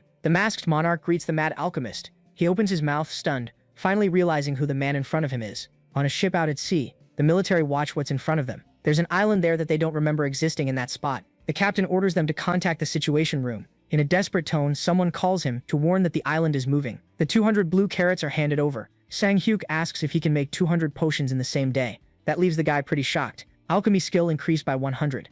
Then as he works, it reaches 300. Sang-hyuk says he needs the ironhide potion, and asks what ingredients are needed. With all that work, the alchemist skill went up to 500. More orders came after that, with Sang-hyuk wanting an earth potion, then the corrupted power one, a mana refill potion, when he brought ingredients for the fierce attack one. That way the man hit max level, and earned the title of Mad Alchemist. The alchemist says he worked for him for 3 years like a slave. He also says he couldn't sleep or eat, only work on alchemy every day, and asks if the masked guy has any idea how hard it all was. Sang-hyuk asks if it isn't hard to make and sell corpse potions, and the man defends himself, saying he needs to make a living. Because of the noise, the flight attendant asks them to keep it down a bit. The rest of the trip goes smoothly. The alchemist makes it very clear that even though he followed them there, if he isn't paid well, he'll go back, and Sang-hyuk tells him not to worry about that. While they're walking, someone calls out to the masked guy. It's Sang-min, waiting for his arrival. Sang-hyuk introduces Michael Chang to his brother, like he'd mentioned before. The kid says he's heard a lot about him, and can't even believe he can make 100 potions in a day, and the alchemist says that's thanks to someone. Changing the subject, Sang-min asks his brother if he saw the news. The kid is surprised he doesn't know what's going on. Before he can say anything, the news reports that several players are gathering in one place. They heard that even in the game, the island suddenly appeared in the middle of the Pacific one day, and nobody knows the exact date of the event. The players are calling it the start of the festival, so Sang-hyuk wonders if it's the mysterious island. Once every decade, the island may or may not appear, and if it does, it will disappear after 30 days. Because the whole place is a dungeon, and players can earn points during an event. The points can be used to buy items that are legendary level or higher from the merchants who live there. It's one of the biggest events. Eternal World players can't miss. That's why everyone rushed over there. The players can't believe the mysterious island really appeared in the real world. One of them asks if that means the same could happen with the magic castle and the city in the sky. Manuel isn't sure about that, but he believes probably yes. People are pretty excited. Ian comments that this is basically an Eternal World festival. The Crimson Witch asks if he picked a dungeon to invade, but he says he wants to enjoy the place a bit. Jay tells him to take this more seriously, and the man says it looks like she's already made up her mind. The witch confirms that yes, they live in a world where power is valued, and when it comes to the mysterious island, it's all about a big battle. People are gathered in the arena, excited about the fight that's happening. A player is battling the monsters. There's a big screen showing the timer, only 2 seconds left until everything ends, and it doesn't take long for that to happen. At the end of round 4, he got 340 points. Some kids are disappointed that Red Claw only lasted that long. Someone tells them to keep it down. When they turn around, they come face to face with Luo, complaining she can't focus. Even though she's pretty, she scares them. It doesn't take long for them to recognize the Guildmaster of 9 Dragons. They remember she had the best record, lasting 23 rounds. One of the kids notices something. Then he says her record is about to be broken, because it's the Sun Knight's turn. The man has a serious look like always. Then a memory from the past comes back, in some battle that happened in Eternal World. Richard Paulson is pretty beat up from the intense fight. On the ground, his partner, his life taken, he's gotten stronger since that day.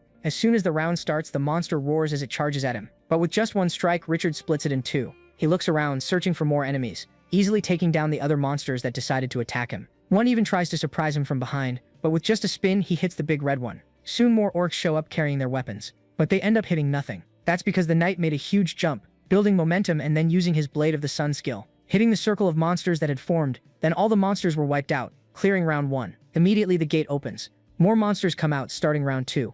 Richard Paulson just waits for them to come, ready to crush all the monsters. He remembers hearing something, that the masked monarch had the record of 29 rounds, and he plans to break it. In round 3, he shows no mercy to his enemies, taking it very seriously. He makes it to 8, shocking everyone when he reaches round 15. Still full of energy, he makes it to 21. The people in the arena cheer with happiness, except Luo, who isn't very happy that her record is about to be broken soon. She thinks that apparently the guy has gotten the hang of the masked monarch. Richard uses the sun's blessing. Round 28 ended, and he's pretty out of breath. There are still 10 minutes left until everything ends. The boys are surprised he's in round 29, about to break the monarch's record. They notice a knight entering the arena. The boys feel like they know him. A voice comes up behind the boy and explains it's the captain of the Holy Knights of the Order of the Great God. The man also says he's at the very top above the Holy Knights of the 13 Orders of Roselia, known as the Holy Executioner Adelio. He says he's the strongest on the island, and that not even the masked monarch managed to defeat him. Richard is face to face with Adelio. The Golden Knight is tired because of the earlier fights. He reaches into the pocket of his armor, pulling out a vial with red liquid,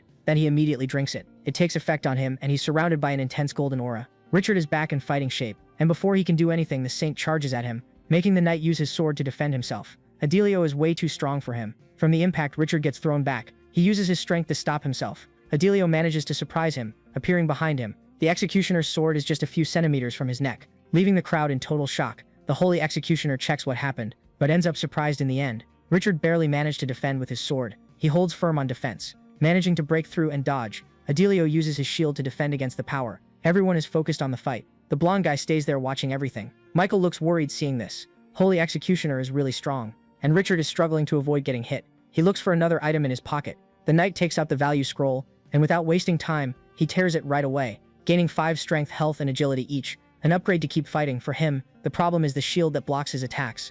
Richard also knows he lowers his guard right before landing a hit, so he only has one chance, and he'll do whatever it takes to surpass the masked monarch. The two face off once again, causing a huge explosion of sand. People get hit by the dust. Even so, Michael is paying attention. Just like Luo, who doesn't seem affected by the smoke. You can see Richard standing. He's really out of breath and tired, but unbelievably he's still standing. Something is wrong with him. His eyes start to close, then the knight collapses to the ground. But his enemy wasn't defeated. The Holy Executioner is still alive. Like this, the player can't continue the challenge, so round 29 failed. The boys don't understand what happened, and can't believe he passed out. They think his body couldn't handle the scroll, since he took a full dose of a substance before, which is a shame since he almost made it. Right away the medics pick the man up. The battlefield gets cleared so the next one can start. Now it's the masked monarch's turn, which makes the crowd scared, making them think what they're seeing isn't real. Either way, the next fight is going to happen. With the player masked monarch, Nobody was expecting this one. Soon round 1 begins. For those not watching the fight, they take advantage of the fair. Ayeni is one of those people. All of a sudden someone asks her if she's going to buy something. It's Sang-min, the Sunset Swordsman, and she's surprised he can speak Japanese. The boy explains he got that name from his brother to keep his identity secret, and that he studied Japanese. Ayeni asks where the others are, and he explains they're earning points. Yang Su-chan and Butcher are in the lava dungeon. As for Michael Chang, he just said he was going to the casino. Ayeni comments that everyone's having fun, and the boy says everyone wants to make the most of what the mysterious island offers. After all, if you have points, you can take advantage of the limited chance to get lots of rare items, and she agrees with that. Sang-min asks if there's any item she wants, but she says she's not a player who gets involved in attacking, and since the monarch has what he needs, she's just going to have fun. Then the Sunset Swordsman invites her to watch the big battle by his side. Ayane asks if something fun is happening, and he confirms it, and bets it's the main event of the place. She decides to trust what he says. Meanwhile, Richard is still in the infirmary, still unconscious since he passed out. Little by little, he starts waking up. Even with the damage he took, he manages to get up. Still confused, he tries hard to remember what happened and how he ended up there. Figuring out the moment he lost consciousness, Richard thinks his body couldn't handle the effects. A creature shows up behind him, noticing the man is awake. It says he got 3,240 points for making it to round 28. It also explains he can use them during the event period to buy stuff in the shops. The creature tells him to enjoy it, but Richard is pissed because he didn't listen to him. He hears a weird noise, running straight to the arena. Richard is shocked by what he sees. The masked monarch is in the arena fighting, but that's not the only thing that blows his mind. It's the fact that Adelio is on the ground. Like that, the monarch finishes round 29, and the final stage starts right away, where he's already dodging the big guy's attack. He's bigger than the Holy Executioner, and he's even faster. The masked monarch manages to hit him in the face, which pisses the creature off, and it immediately gets ready to attack, firing a laser beam at Sang-hyuk, and he gets thrown against the wall, but he gets back up right away to keep fighting. The monarch charges in, going all out. He's determined to win, hitting his opponent over and over. Because of the smoke screen, the crowd can't tell what's going on. They also get hit by the blast of air. Even Richard is impressed by all of it, and he realizes the monarch is on another level. Sang-hyuk stays strong in the fight. He gets ready to use Dragon Blood Awakening. The creature seems to sense the danger. Either way, the monarch goes all in. It's been a while since he used the powerful skill Dragon Blade. The masked monarch basically goes right through him. And just like that, the final round ends, and the people in the arena go crazy. The Golden Knight is left speechless. Sang-hyuk went past his own limit, but he doesn't have time to think about it, because a dark stain appears on his hand, taking him to an unknown place. A voice says, "Praise be to the hero of Mystery Island." The old man says he's been waiting for him for a long time, and says he has the right to own everything. This weirdo says he has something for Sang-hyuk, and then a book appears, and tells the hero to choose. However, he can only choose one. That's the rule he has to follow. Sang-hyuk flips through the pages, carefully looking at each item, until something really catches his attention. It's the Transcendence Potion, so he chooses that as his prize. With a smile, the stranger says he supports his choice. Then the potion just appears for Sang-hyuk, and he grabs it and drinks it right away. The effect kicks in right away in his body, and a light appears on his chest. Sang-hyuk goes through some kind of dimensional trip, and sure enough, he's back on the battlefield. People are also shouting about his victory. Then Sang-hyuk realizes something is different. He immediately turns to see what it is, his eyes going wide at what he finds, because his level jumped to 301. He gives a happy smile at that, because he finally went past the max level, somewhere in a city in Russia. The painter works on another piece, carefully using red paint to make the flowers. He stays focused while he paints, until his artwork is finished. A bolt of lightning appears in the middle of the painting. Then the canvas explodes, breaking into a bunch of pieces. The painter manages to recover one part. He wonders if that's as far as he can go. Suddenly his phone starts ringing. He immediately picks it up to check. He gets suspicious when he sees it's an international number. Going to some city in Germany. Smoke comes out of the chimney. Inside the factory, the work keeps going. The girl is focused on what she's doing. But even so, a sound manages to catch her attention. She turns to see what it is. Right away, the girl opens a drawer, revealing there's a gun inside, which she quickly grabs and goes to check what it is. There's an intruder in the place. She tries to snoop around to figure out where he is, walking on tiptoes so she won't make any noise. The girl manages to catch the invader off guard, and tells him not to take another step. She asks what he's doing there. With no choice, the intruder gives up. Chol-woo says he knows he should have knocked, but he really wanted to surprise her. The woman stares at him for a few seconds. Then she finally recognizes the blacksmith. Finally back in Seoul, at the masked one's castle. All the buildings have been finished. Meanwhile, the players move around the place calmly. There's one very specific spot there, where a conversation is happening, with a player saying the Demon King is going to show up. Michael says he didn't expect that, because he thought the monarch had cleared the round. The girl just says they shouldn't have invited a crazy bastard, which makes the alchemist mad. She still threatens to take his life if he keeps talking. Dina Kruger makes it clear she made the gun, so she knows how to use it. Scared, Michael asks how she got a gun in there, and she says there are plenty of ways to do that. Finally, someone interrupts them, saying they get how happy they are to see each other, but they should save the greetings for later. The blacksmith keeps talking, saying the problem is that when Bale shows up, it'll be hard for the monarch to face him alone, so they need help. Looking worn out, the painter asks if the tattoo artist is there. Chul Wu asks if he means Ana, but either way he confirms it and wants to know if there's something going on between the two of them. Andre says they both use enchantment. He does it on objects, while tattoo artists use it on living things. He says if they share knowledge with each other and look for new ways, he feels they can find something better. The blacksmith says he'll get in touch with her the next day, and says if anyone needs anything just tell him. Dina says first she'd like to know what the monarch is thinking. Chul Wu gets ready to speak. Then he reveals that he said he wants a weapon, which leaves all three of them surprised. At the southern tip of the Aegean Sea, in Crete, from the destruction of the place you can tell a battle happened there, along with the dead monsters on the ground. Someone keeps pounding on the golden door. It's the masked monarch doing another cleanup, wiping out his enemies without a shred of mercy. More monsters show up to attack him, pretty vicious, charging in with their weapons. Lilith also helps in the fight, using her influence over the monsters and her speed to take them down. The girl is finding it all fun. Sang-hyuk says he feels like she's eating too much, but the princess claims she's still hungry. Lilith says she's going to grow even more and become a lady, and that's what the monarch expects. Eternal World is a place where gods and demons exist. This island used to be home to the remains of the great Minoan civilization, but ever since the Devil Temple dungeon materialized, it's been taken over by fanatics who worship the demons of Eternal World. The island's residents were evacuated to the city of Kalamata, and right now they're waiting to see who will come out on top. In the battle between humans and demons, Sang-hyuk walks alongside Lilith. The two stop in front of something. It's a huge statue of a woman with goat heads. Rank 32, Asmodeus is the demon lord number 72. Lilith finds something shiny that she thinks is really pretty. Sang-hyuk wants to know what it is, but the girl refuses, saying it's hers. The monarch tells her not to worry, because he's not going to take it. He promises he just wants to take a look and that he'll give it back. Lilith agrees to let him only look. Sang-hyuk recognizes it as an Asmodeus item with 100 attractiveness, and it increases the success rate of success-type skills. He realizes that even though the word divinity is in the name, the level is really low. But for Lilith, this could easily be an irreplaceable item, so he gives it back, making her happy. Right away, the girl puts on the necklace, and the stone starts to glow. Lilith is really happy with her item. Even Sang-hyuk thinks the scene is nice. The monarch says she can find more items there, inviting her to a treasure hunt. There are lots of monsters, and they scream like crazy. Even so, they're no match for the monarch. Lilith does her part too. The girl thinks it's a fun game. She zips through them like lightning, knocking them down, and Sang-hyuk chops all of them into little pieces. Lilith asks when they're going to find another item, and the monarch says he doesn't know, and that he should have found one already. Now she's finding everything boring, and the masked one asks her to wait a little longer, until everything's over. Sang-hyuk notices something different. He's careful with his steps. Anyway, he finds a corridor. Masked monarch comments that this must be it. Then he asks Lilith if she wants to wait there, but she wants to come along. While Sang-hyuk walks, the princess of the night witches flies. He says those statues look like the 72 demon lords, and even though it's not the first time he's seen them, he still finds it weird. A noise grabs both of their attention. At the entrance to the corridor there are several silhouettes. There's several creatures dressed in armor, all with a terrible look. Sang-hyuk says they're knights who turn into monsters after selling their souls. Anyway, he orders them all to come at him with everything they've got. He swings his sword, attacking those soulless ones, cutting all of them down with a single swing.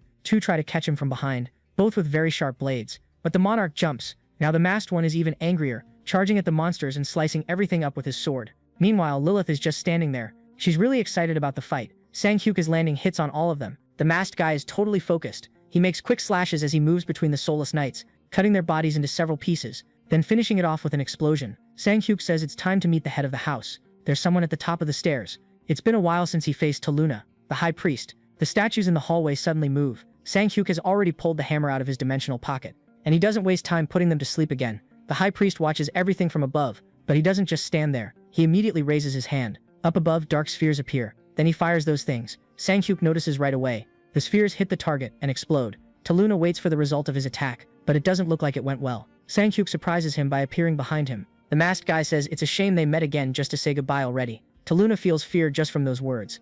Then Sang-hyuk attacks him, putting an end to the head of the house. Part of the priest rolls down the stairs, reaching the bottom like an explosion. Sang-hyuk calmly walks down the stairs. The item is Taluna's divinity, which greatly increases the success rate of shortcut-type skills. To him, it's an amazing item, fitting for a high priest. Sang-hyuk then hands it to Lilith. The girl immediately equips the item, going through yet another transformation. Happily, the girl says she suddenly feels really good. Sang-hyuk is glad she liked it, and the girl says her master is the best. A screen appears for the masked guy. His level went up to 302, something that hasn't happened in forever, and it makes him feel like crying. Sang-hyuk says they're finally done there and can go back home. Lilith asks if that means they have to take a ship and a plane again, and after he confirms, the guy asks if something's wrong. The girl asks why they need to do that if there's a faster way, which leaves him confused. Lilith has a big smile that makes him suspicious. Then she asks if he's ready to go. But Sang-hyuk still doesn't get what the girl is thinking. He's still really confused. He looks around confused, realizing that he's suddenly somewhere else. The two of them are back at the masked guy's castle. Sang-hyuk still doesn't understand what happened, and Lilith is laughing at her little prank. Sang-hyuk calls out to her, asking how the princess managed to do that. Sang-hyuk asks if she can come back whenever she wants. Lilith confirms and explains that it's because the castle is the source of her power, so she can come back anytime and from anywhere she wants. Impressed, the masked guy asks why she didn't tell him earlier, and the girl says it's because he never asked, so there won't be any more surprises. He asks if there's anything else he still doesn't know. Then the princess explains that since she's a night witch, she can put people to sleep and visit their dreams, but he already knows that. However, Lilith says that she can actually go to where the person is. She asks for a bit of time to show how it works. 10 minutes end up passing. Richard's face is completely red like a tomato. The man is in the masked guy's castle. He's confused. And meanwhile, Sang-hyuk wants to know how it works, and Lilith says she visited the blonde guy's dream and brought him along. The monarch is curious if this can be done with people she doesn't know, but the girl says no. Still, he wants to know why she brought the knight, and Lilith says it's because it's easier to make him understand. Richard finally cuts into their conversation. The man asks the princess if she kidnapped him. He's waiting for an explanation, but Sang-hyuk wants to know if Lilith can take him into other people's dreams, but it's something she's never done, and she asks if the masked guy wants to try. The person he chooses is Chul Woo. All this talk is really getting on the knight's nerves, so Richard yells, asking what the two of them are doing. He also wants to know why he was taken from his home. Sang-hyuk surprises him by suggesting giving back the weapons of all the members of the Absolute Guild. For that, he needs to promise to keep what he saw a secret, and the items will be returned, and Richard asks if he's serious. Sang-hyuk just confirms that he is, but there are still terms. He asks if the knight knows what will happen if he breaks the promise. Abel Hangzhou Tower in China. Its entire structure is creaking. Inside, a fight is happening. Between players and the monsters, there are plenty of creatures in the place, but they're managing. Some people outside are watching. An explosion happens, and a player ends up getting thrown. He screams in despair as he's about to fall. There's nothing anyone can do for him. He just meets his end. The image is right in front of the soldiers, and the captain just thinks those men are weak fools, so he tells the next group to go in. He says he doesn't have time, so they need to finish off the monsters fast. On the news, they report that China has conquered Abel Tower, the one that's impossible to invade, and that just this month they cleared 8 dungeons of the same level. The team seems really powerful, and the Chinese government gives players full support, making it the #1 country at clearing invadable dungeons. They report that China plans to do the same with the other remaining dungeons by the end of the year. At China's Superhuman Player Management Department, Director Zhang Lifeng holds a vial in his hand. He asks if this is the potion that can save even a dying man. The man confirms, saying they tested it on a patient with late-stage cancer and found he fully recovered. Zhang thinks it's incredible even though it looks like a soda. He asks how the negotiations are going and is told the US offered to buy 320 potions for $3 billion each. To Zhang, that's a good price. The man says they have players who suffered serious injuries in battle, and that some of them are executive members of the Nine Dragons Guild. Zhang orders him to give them the potion, but he has one condition, only if they pay him 3.5 billion. 2,500 Chinese players have been eliminated so far. That pisses Butcher off since they only reported what made them look good. Guillotine says, the problem is this still isn't over, and Chul Woo says he hates politics, claiming the only victims in history are the players. Song Min says he heard they're turning away low-level people or anyone without items.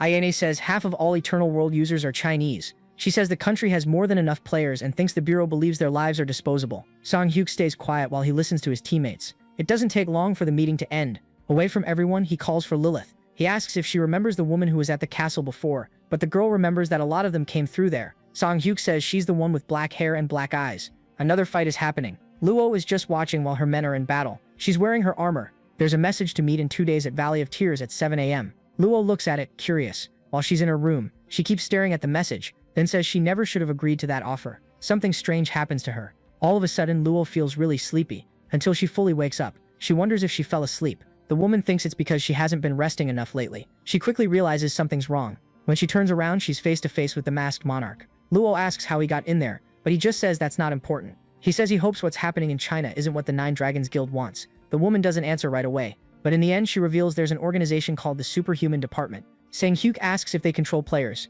and she confirms it. Luo continues the story and says that when she returned to the real world, the department was already managing them. The masked one is intrigued by the story. Luo says that when the elite members of the guild and she came back, they made her an offer to lead the effort to clear China's dungeons. In exchange, they'd get priority on the rewards, so the department sent every player they could into the dungeons. Then they confiscated all the items and equipment they found and took control of Eternal World users in China. The woman says in the end it was greed that got them into this situation. Sang-hyuk looks thoughtful at that. The masked one asks if her guild isn't made up of the country's strongest new guilds, so he wants to know one thing. But before he can ask, Luo says there were 9 leaders, and that everyone's opinions kept splitting every time they tried to make an important decision, and there was nothing she could do. Luo reveals that in the end the department took control of the guild, eliminating anyone who didn't obey them. She says that's how the 9 dragons collapsed before she could do anything. Sang-hyuk realizes it's a complicated situation. He wants to know how many filthy bastards are involved in this, because he wants to punish every last one of them. Meanwhile, outside that room, A car has just pulled up, with the door opened right after. Sang walks out from inside. He's got a nasty grin, same as his men. Without realizing it, he's being watched. Sang-hyuk is up on top of the building. As always, with Lilith by his side, the masked monarch has a serious look. A meeting starts when he asks if anything important was found in the dungeon that can be sold. They answer that there were no SR-level items, but that some good stuff was found, and the man complains that this is because they're raiding low-level places. Sang orders them to contact the 9 dragons and tell them they've got more than enough players to raid high-level dungeons. Suddenly someone gets hit. The bald guy drops to the ground knocked out, putting Zhang on high alert. Looking around, he realizes everyone else is in the same state. He tells his men to get up immediately. The man keeps yelling, asking what they're doing. Suddenly something scares him. The man gets really nervous, and before he can do anything, he gets thrown too. Sang hits the ground unconscious. His face is red from the blow. Sang-hyuk doesn't have even a bit of pity for him, and says it's time for the man to pay for his crimes. Sang-hyuk won't forgive that idiot. The man wakes up, startled by the shouting. Not just him, everyone else is there too. Zhang asks what happened, but none of them know, they just woke up there. The other guy tells the fat one to look around, but he couldn't find a way out. They hear a strange sound. Zhang gets annoyed, realizing where he is. He yells saying he doesn't know who the guy is, but how dare he do this to him. The man warns that his enemy better come to him, kneel and apologize, or he'll find him and tear him to pieces. But nobody comes like he demanded. Still, the bald guy warns that he heard sounds coming from one direction. Zhang wants to know where, since he didn't hear anything. A laser beam passes close to him, leaving a cut on his face, and his man ends up with an even bigger cut, so he completely loses it over the situation. An even louder roar comes from that direction, leaving Zhang and the others terrified. Then savage werewolves appear, making them scream in panic. The monsters use their sharp claws to slash everything around them, and their huge jaws with sharp fangs to bite. Everyone there is being attacked. The werewolves aren't showing any mercy to their victims. Zhang watches the scene, horrified. He's in total shock. The man tries to run away, but there's already a monster behind him. Zhang knows this is the end for him. In a few seconds, he's torn apart by sharp claws. A massacre happens in that dungeon, but outside it, everything is calm, and someone just hears the sounds of horror. Sang-hyuk is lit up under the full moon. His look is indifferent to what's happening. He hopes those men feel at least a little of the despair and fear that the players felt when they were wiped out because of them. And with that, Sang-hyuk says goodbye to those bastards. An overflow was detected in Tiananmen Square in Beijing, China. Soon an alert is sent out for everyone to evacuate to the nearest shelter. The monsters are on the loose. There are a bunch of different types. Someone yells for them to stop. She asks if they're enjoying the fresh air. Luo says she hoped they enjoyed it, because it's the end for them. Her words end up irritating the monsters, so they charge at her. Before they can get close, they're hit. Luo covers her eyes, shielding herself from the light. The smoke starts to clear. That attack was done by the Vice Guild Master of the 9 Dragons. Ryu just nods at her in greeting. Luo does the same back. The Vice shouts for everyone to get ready, because it's time to hunt monsters. Ryu attacks the big guy's eye directly. Luo watches her men fighting bravely against the monsters. She's satisfied with the team's courage, but she won't just stand there watching. She joins the fight too. Bravely, she raises her sword against them. It's been 10 days since the director and the executives of the superhuman department disappeared. China believed it was the work of a player who was fed up with how the government was treating him. So the Chinese government's policies toward Eternal World users were completely overhauled. They moved fast because there was widespread fear among top officials that they could be the next target. As a result, they chose a new director for the superhuman department, and it was none other than China's representative player, who had global influence. So they chose Liu Shiqi, the master of the 9 Dragons Guild, in Seoul, South Korea. The news about Liu Shiqi has already spread. For Sang-hyuk, that's not a bad thing. However, his younger brother hears him saying that and wants to know what it is. Sang-min realizes there's something different about the monarch. They go to the players' department store, and Sang-min asks if this is really Hongdae. There are lots of weapons on display there, along with a bunch of shiny jewelry. Sang-min is impressed by all that gear. He wants to know what his brother's doing there, but Sang-hyuk says he just wanted to check the place out. The monarch says he's always been curious about these hybrids that combine technology with items from the eternal world. Their entrance into the store is announced by the bell ringing. Sang-hyuk asks if the man minds them taking a look around, and the shopkeeper tells them to go ahead. Something quickly catches their attention. The monarch notices they mix hair loss solution with a potion, and Sang-min says this one's really popular online because it has an effect 10 times stronger. Even so, Sang-hyuk thinks 100 million won for a bottle is way too expensive, and the younger one says they still sell like crazy anyway. The monarch asks what the best weapon in the place is, and the man immediately goes to look. The shopkeeper introduces a blade made by A Electronics in collaboration with the Bureau of Player Management. He says it's handy against monsters because it's really light, and with the added tech, it's the upgraded version of the one that's inside the game. Interested, Sang-hyuk asks the price, and the seller says they're running a special discount event, so it costs 3 billion won. He asks what the guy thinks, since he won't have anything to fear if he goes into a dungeon with it. But the sword just snaps in the monarch's hands. Annoyed, the man asks what he did, and Sang-hyuk apologizes and says the man said it was better than the one in the game. Anyway, Sang-hyuk tells him to put the charge on his card. He even refuses to pay in installments. Sang-hyuk gets even more confused. Back at the Masked One's castle, dark magic is the best for maximizing mana amplification. Andre says it's dangerous, and that's why everything they do is based on white magic. And he also warns that you can't mix the two, But Ayane says it's not totally black and white. She says that in theory, her tattoo spells are close to dark magic. Cholwoo says that's different. He knows she uses monster fluid for the tattoo, and explains that it just maximizes the effects, and that it's actually mana that gives strength. Michael then concludes he needs ingredients that don't clash with each other, something that creates harmony. Then an idea pops into his head. He asks everyone to come over to him. Sang-hyuk is in his office, his silence getting interrupted all of a sudden. The door behind him was opened unexpectedly. The monarch says they should have knocked first, but the blacksmith says that's not important right now. Cholwoo shows him a potion. Sang-hyuk wants to know what it is, and they all have a confident look, revealing that it's a potion that can restore life. This is the resurrection potion. Sang-hyuk gets curious about it. Andre quickly warns that that isn't entirely true, because they need more tests, but so far a Morinbudo rat's health was restored with just 2 drops. Thoughtful, Sang-hyuk says it works. He asks if they can make a bunch, and the blacksmith says the problem is the ingredients are extremely rare. After all, they need dragon fluid, unicorn horn, phoenix tears in large amounts. Cedric, Sang-hyuk tells them to just say what they need, because he'll try his best to get it. Ayane also asks him to take a look at the new tattoo, and so they shared their skills making swords that could take down huge monsters, or tattoos that boosted specific stats, working together to make new items every day. That's because these people were the best in their fields in Eternal World, each one capable of impressive things.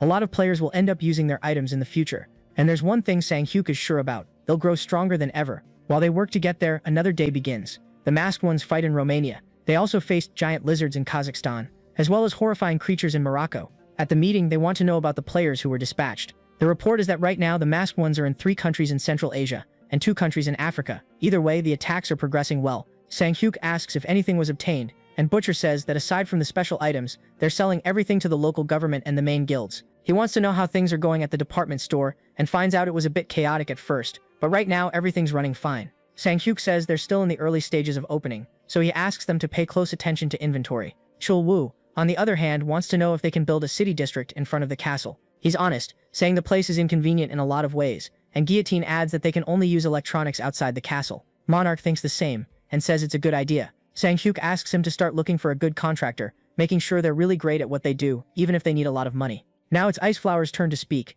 and she says that before the meeting they got a call from the Russian Emperor's Guild. Monarch asks what they wanted. Then she says that apparently the Castle of Chaos has materialized, which leaves Monarch impressed. Then, shifting focus to Siberia, a troop marches toward the forest. The players are well equipped, but something catches their attention, because they've finally reached the castle wall. The mustache guy says it'll be way easier than he expected, thinking they'll wrap this up quickly, but they're told not to let their guard down, since nobody has managed to invade the castle yet, and they think they'll be the first, so they shouldn't get so cocky. The player looks up at the sky because something caught his eye, getting a bit confused as he figures out what it is. The sky is filled with gargoyles. Then the order is given to grab their weapons. A battle starts at the castle, with the sounds of the fight being heard through the dark forest. On the ground, the monsters are lying there, being covered by a thick fog. The Castle of Chaos is a hunting ground with the highest difficulty level. It first appeared in the 5th year of the game Eternal World, and couldn't be conquered until year 20. Not even the masked monarch managed to get through. More accurately, he chose not to. Because of the castle's nature, it couldn't be invaded until its 15th year, and after that it just wasn't worth it anymore.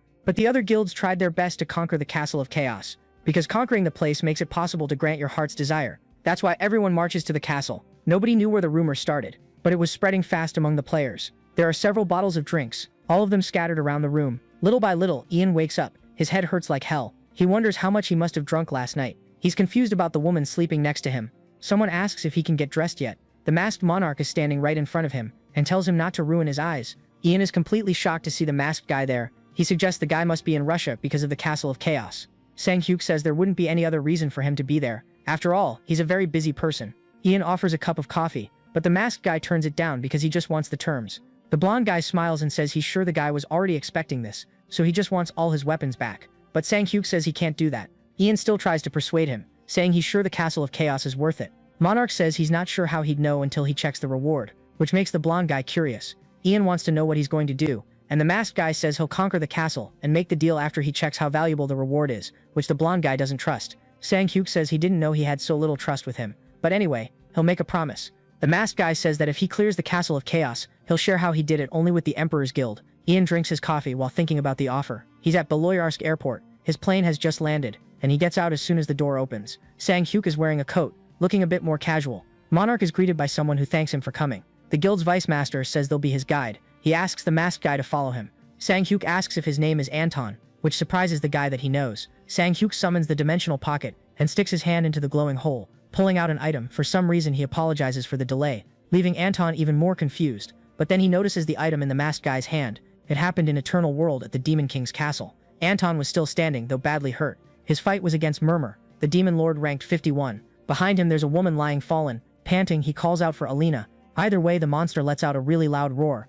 Anton is worried about his partner's situation. An attack happens, causing an explosion. Little by little, the smoke starts to clear. Nothing happened to the couple. Anton is pretty tired and hurt. Murmur, on the other hand, is down on the ground, and standing in front of him is the masked monarch. Sang-hyuk finally looks at him. The masked one asks if they're okay, but first he offers a potion. Anton looks at his partner. Alina doesn't wake up because she's no longer alive. Anton answers that he's fine. He says that even if he manages to get out of there, he'll just be delaying the end. But he wants a favor. Anton pulls something out of his pocket. It's a small golden box. He says he prepared it to propose to the woman he loves.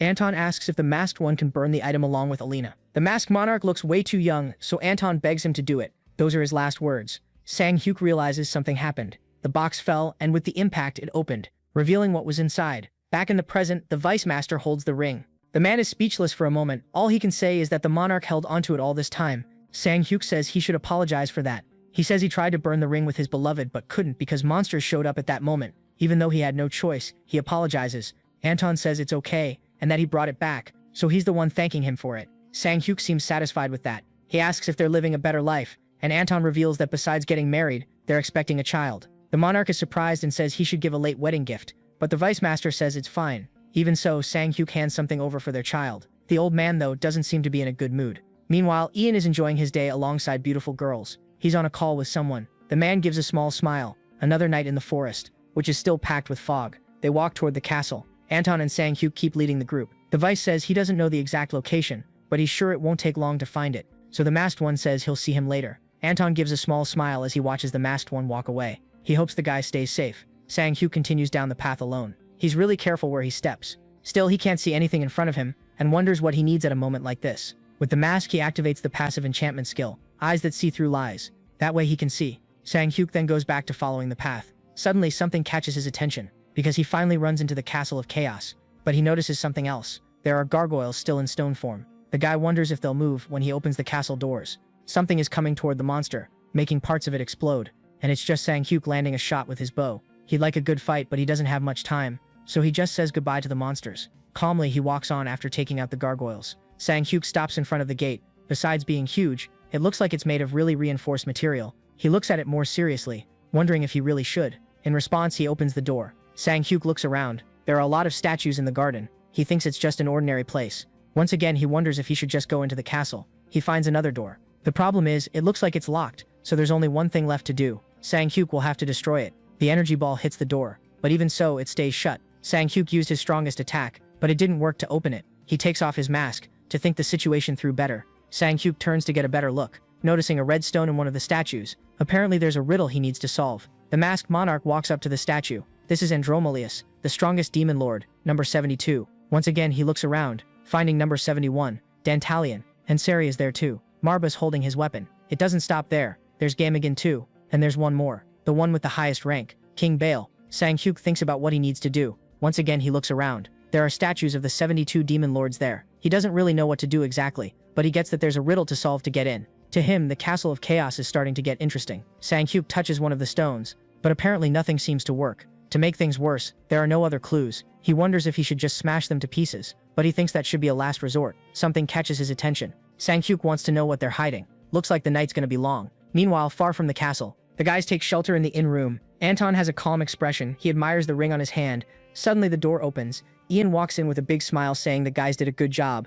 Anton asks what he's doing there, and the blonde guy says he can't just sit around doing nothing while they're working so hard. The guildmaster asks if everything's okay, and the vice says so far yes. Something catches Ian's eye. He says he's never seen the ring before. Anton explains that the masked monarch gave it to him, along with the elixirs and Uriel's divinity. Ian is impressed by the rare items. He smiles and tells Anton he did a good job. With a scary look, the blonde guy says he expects nothing less from a guild vice master. Back at the Castle of Chaos, Sang-hyuk is sitting in front of the door, a short break to eat. No matter how he looks at it, the statues aren't placed in any specific order. The monarch tried touching them in rank order, but nothing happened, and he thinks there's nothing else to look for either, leaving only the one option, destroy them. He wants to find out what they're hiding, because he's starting to get irritated. Suddenly something catches his attention. Sang-hyuk is finally noticing something. He's never seen this demon before. The masked monarch is finally figuring out the riddle. He starts counting the statues. Sang-hyuk keeps going, reaching number 35. Then comes number 67 and 68. He keeps counting the statues, until he finally gets to Baal in position 73. The guy thought there were only 72 demon lords there, but there's one extra statue. Realizing that means he has to find the odd one out, Sang-hyuk looks around, noticing something. Suddenly one of the statues is gone. The stone creature is behind him, ready to attack, but obviously the masked monarch notices. The creature strikes, destroying the whole floor around them. The monster gets pissed that it missed. Sang-hyuk really didn't like being attacked from behind. The monster lets out a roar, realizing it got caught off guard. It turns to try to attack, but it's Sang-hyuk who makes the first move, smashing the stone monster into pieces. For him that was easy, but then he notices something else. The other statues are moving too, and the embedded stone lights up, in a circle formation. Together they fire a beam. Something forms above the masked guy's head. Sang-hyuk looks up. There's a red orb that formed. Then it fires a beam that goes toward the door, which lights up red, and then opens for him. Finally Sang-hyuk can go in, but a red flash comes from inside. That flash is actually a paw that grabs the masked monarch. Sang-hyuk did not see that coming. A roar is heard from inside. Sang-hyuk is being dragged in, and there's nothing he can do right now, so he accepts his fate. Either way he's inside, and the doors close behind him. The open window lets the sunlight in. It hits Sang-hyuk, who's lying down, making the guy wake up. Lilith is also by his side. Soon he notices the girl's presence. The princess says he'll catch a cold sleeping in a freezing place like this. What she says leaves Sang-hyuk confused. Sang-hyuk finally wakes up. It was all just a dream. The masked monarch wonders where he is, looking around for a clue. A symbol catches his attention, making him wonder if he's inside the Demon King's castle. Lilith shows up behind him, happily asking about the place. Startled, Sang-hyuk asks what she's doing there, and she says it's because she missed him. He scolds her, saying she can't follow him. Without her noticing, there's a giant creature behind her. Sang-hyuk yells for her to be careful, so Lilith manages to dodge the attack. The masked guy quickly draws his sword. His eyes widen when he notices something. A snake crawls under the ground. The monarch barely avoids getting bitten and finishes the thing off with a single slash. But more start showing up, and beating them becomes a challenge for the player. With one smooth move, he finishes his strike, slicing them up like they're just giant spaghetti. That ends up pissing off the snake-headed monster. But Sang-hyuk doesn't forget about him, and quickly cuts him down. The monster feels that hit. The masked monarch practically went right through him. In the end, the monster falls to the ground. After taking off his mask, Sang-hyuk walks over to him. This seems to be Andromalius. He wonders what the rank 72 demon lord is doing there. Lilith wants to know what place this is because she thinks it's super fun. The masked one can't stop thinking about how weird everything is because on top of that Andromalius seemed way too weak for a demon lord. Then suddenly something starts to make sense. He believes the place is a replica of the Demon King's castle. Lilith says there's something where the monster used to be. That pile of flesh disappears, giving way to the chaos chest. Sang-hyuk is confused about why that's there and wonders if it's because this place is the castle of chaos.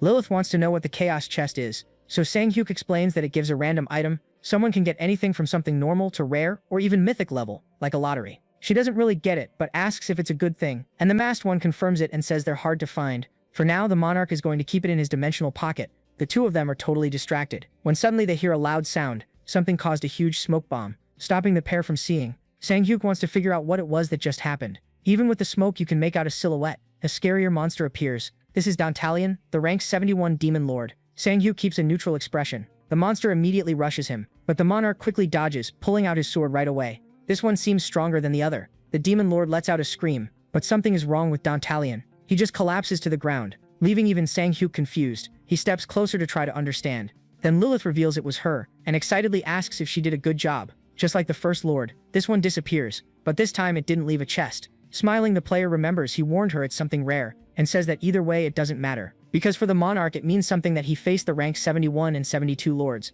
As soon as he finishes speaking, someone appears behind them, making both of them turn around, ending up face to face with Siri, demon lord number 70. They also end up fighting Murmur, rank 54, even the demon Kian, 38, then Sakat, who's at 22. Sang-hyuk keeps attacking without hesitating, beating them with all his effort. Another one disappears without leaving any chest. Still, he gained Werner Prestige, SR grade, with defense 120 to 200, wisdom up by 15, and agility by 10. He complains about how rare the chaos chest is. Lilith says they still have more items. Covered in jewels, the girl asks if she looks pretty, but unfortunately the masked one doesn't answer. He's only interested in who's next. They keep going through the castle. Like always, the princess flying by his side. Then the two of them come to a stop. There's someone at the top of the stairs, sitting on his throne like a true lord. It's Baal. They're waiting for him. That stirs something in Sang-hyuk, a memory of fighting him in Eternal World, only to find out it was all just an illusion, and that things weren't over. Sang-hyuk looks serious. Lilith shrinks behind him. The girl even trembles, looking pretty scared of him. The masked monarch understands that apparently she's afraid of Baal, but he doesn't blame her,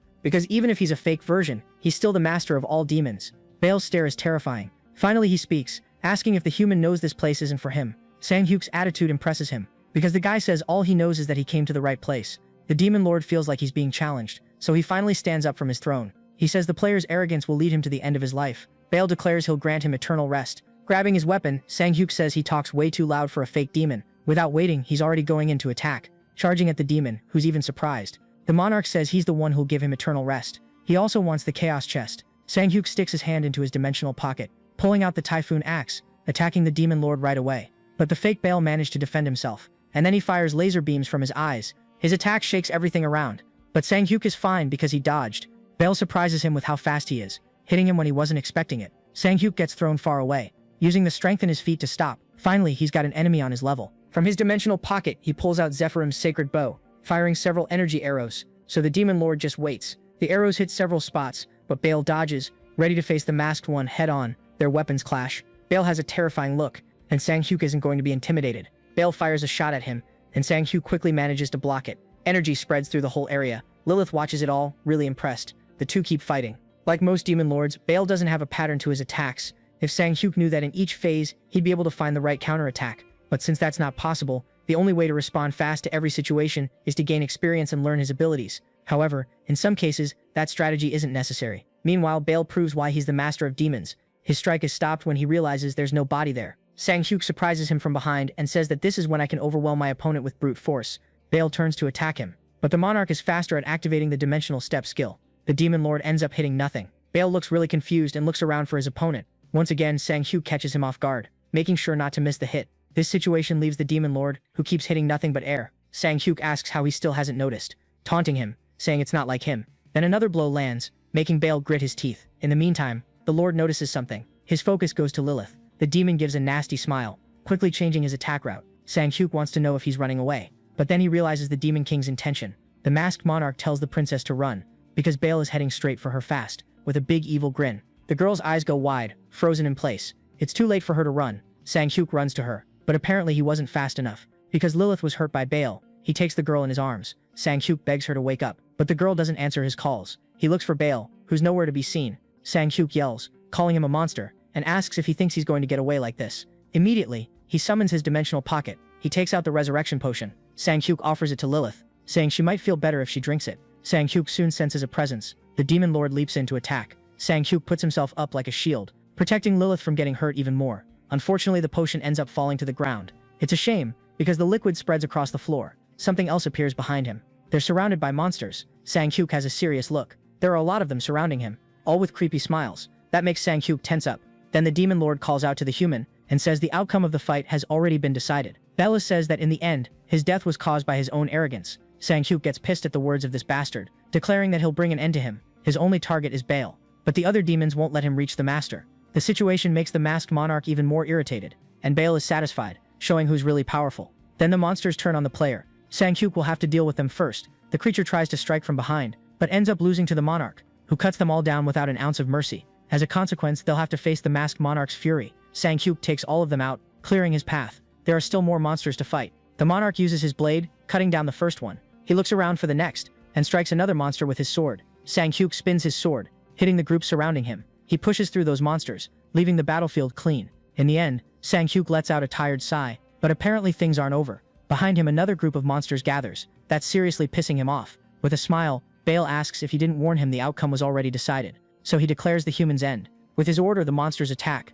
Sang-hyuk pulls out his sword. The situation makes him tense, but then, all of a sudden, small orbs of light are floating around him, leaving the masked monarch confused. Those orbs even catch the monster's attention. They all stare at those lights, totally confused. But even though they're beautiful, they have a deadly effect on them. The demon starts screaming. Something is happening to them, like they're being sucked into the light. Something zips past them, and then heads straight for Sang-hyuk.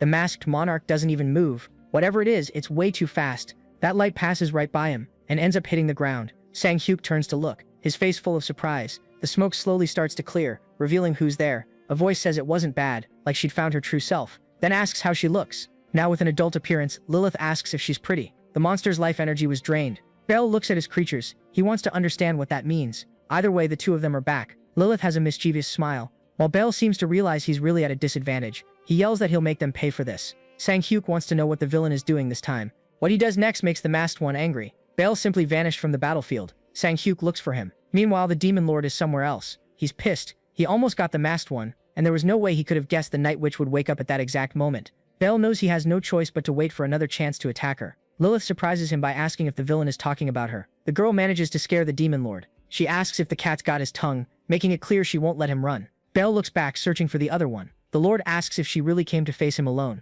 He says that even though he was forced to change his plans, he's still the demon king. After all, a Night Witch like her can't defeat him. Even though he landed the hit, he's the one who looks shocked. Now as a beautiful woman, Lilith appears behind him, calling him a liar. She says he's not the demon king. In desperation, Bell begs her to wait. He pleads for them to talk about it. But Lilith's answer is a blast of energy, sending the demon lord flying. Bell hits the ground completely. Knocked out, his face starts to change. In the end, everything about him is fake. Sang-hyuk shows up and says he's probably the owner of the castle, but since he never cleaned the place before, he doesn't recognize him. The monarch is curious about their reward, and then the monster's body disappears.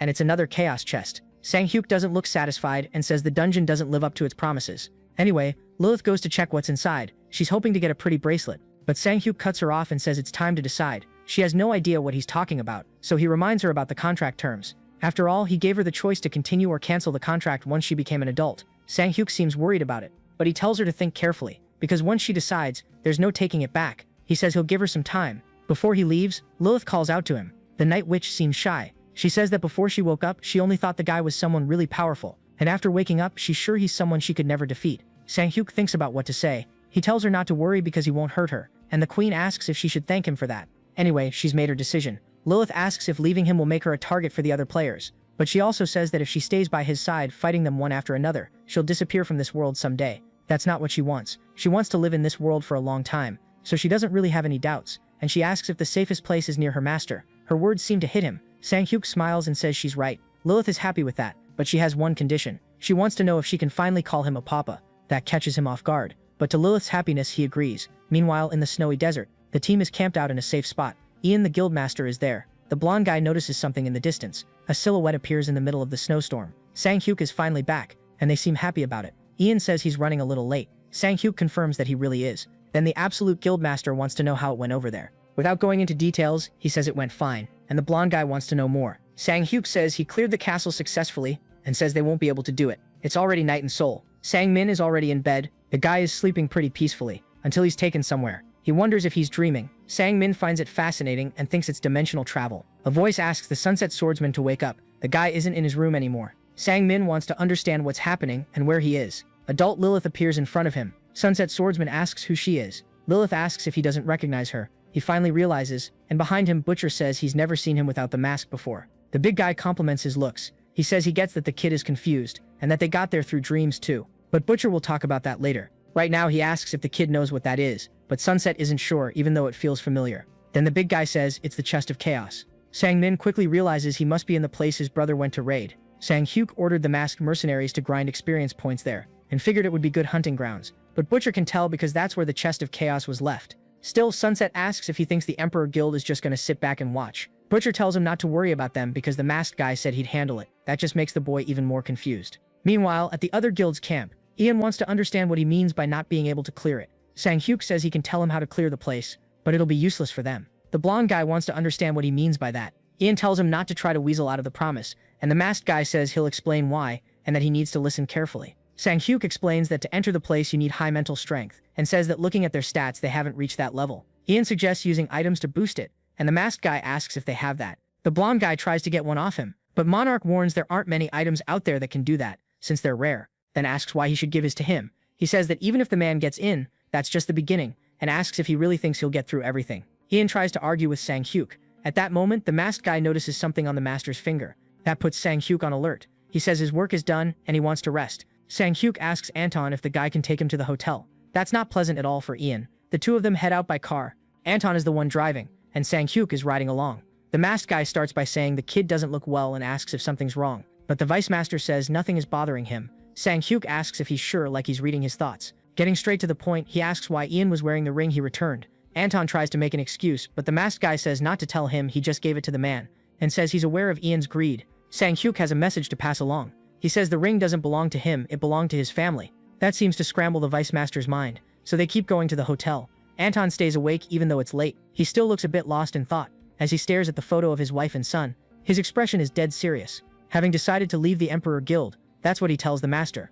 Ian tries to say something to him, But Anton cuts him off and asks for the ring that belongs to his wife. That doesn't sit well with the guild master at all. Ian says apparently there's a misunderstanding, because the man is making it sound like he took it. He says this is strictly business, and asks if he doesn't know that as guild master he needs to get stronger to strengthen the guild. But that doesn't seem to convince Anton. The guy asks if that means he'll keep taking members' items. That doesn't go over well with Ian. The Emperor Group's master stands up, then grabs Anton by the shirt. Ian asks if he really wants to meet his end tonight, but Anton again asks for the ring, saying it belongs to his wife, annoying the master even more. So in response, Ian hits the guy, sending him flying away. So then he decides he'll take him out first. Ian grabs a blade and says not to blame him for it, because he's doing it for the guild. With a smile, the man asks if he really didn't see this coming. Then Anton agrees with that, because he didn't think the guy would be such a bastard. That pisses Ian off so much that he lunges at him. But before he can do anything, the door is thrown open right away. Sang-hyukok tells him to calm down, and just like Anton, he calls him a bastard. The masked man showing up is a surprise. Sang-hyukok asks how long the vice is going to stay lying there, and orders him to get up,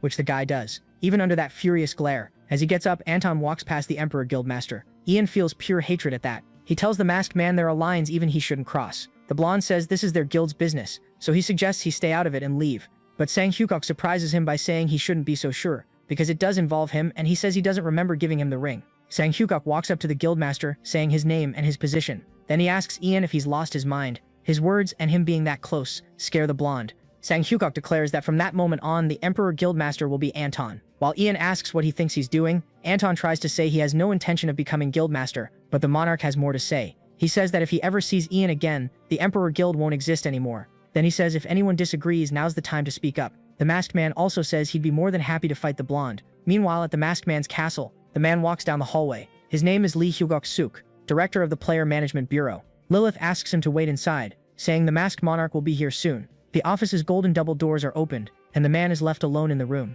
Hyugok-suk's eyes widen, because now he knows this is where the masked monarch lives. Sang-hyukok appears behind him, startling him as he says it's been a while since they last saw each other. The director greets the masked man politely, and meanwhile Lilith says she'll give them privacy, adding that if he needs her, just call. Alone, Sang-hyukok asks the man to sit. Getting straight to the point, the monarch asks what he came here for, and the director reveals he knows he'll use the land in front of the castle. The masked man says if this is about the price, he thought that was already settled. Hyukok-suk says that in exchange for the land that belongs to Seoul, the government wants him to fight in a few countries they've picked, as well as invest in the city district he'll build. The masked monarch asks whose orders those are, which confuses the director. To be clearer, the masked man asks who sent him. Hyukok looks a little hesitant, but in the end, he reveals he was sent by the Blue House. Sang-hyukok asks what this is really about. He asks how many years are left in the president's term, finding out it's a little over a year. That makes the management director realize something. He says it looks like the president is trying to use the masked man's name to rack up one more big achievement before leaving office.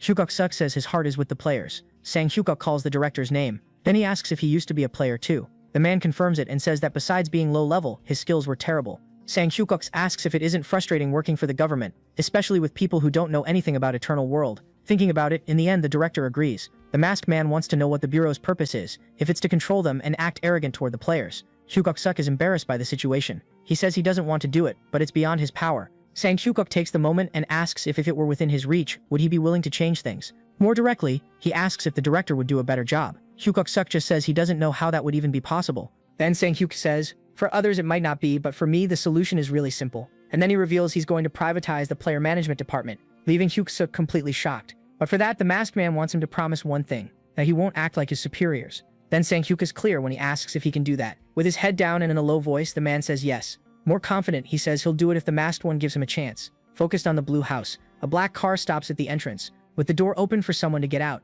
It's Sang-hyuk dressed in his suit. The young man's look is serious and confident. With his entourage, he goes inside. The masked monarch is warmly welcomed, and his visit is well appreciated, because someone is happy they're finally meeting. The president of South Korea says it's a pleasure to meet him. They meet in a room. Yang Min-ho says he knows he's a busy man, so he thanks him for accepting his invitation. In a joking tone, he asks if he can call him monarch. Sang-hyuk has nothing personal against the president. He even voted for him during the election. However, the stories he heard when he returned to the real world were more than disappointing. He hid in bunkers while people were being killed by monsters. And instead of looking for a way to deal with this national emergency, he's trying to reform the constitution to allow a second term. Min-ho says he greatly boosted the department's reputation in Korea, and for that they'll always be grateful. Still, the masked one cuts him off, asking him to get straight to the point. The young man asks him to choose his words more carefully, but the president says it's fine and asks them to let the masked one speak. He also suggests they drop the formalities. Then, the foreign minister introduces himself. Jang Hate asks if he wants to build a city district in front of the castle, and the masked one confirms. He continues and says the government of the Republic of Korea will allow it under a few conditions. Then a sound ends up catching his attention. He looks at Sang-hyuk, who has a terrifying expression. Monarch says there's a misunderstanding, because he's not looking for permission to build, and that he's just letting them know he's going to do it. That ends up irritating the mustache guy. He introduces himself as the leader of the Korean National Party. Hongpyo complains about the masked one's manners, claiming that since he's the youngest there, he should refer to the others as sir. But Sang-hyuk ignores him completely. He says not everyone is allowed to say whatever they want in this meeting, and says next time he should ask permission to speak. The party leader gets angry at such audacity, but the president himself tells him to stop.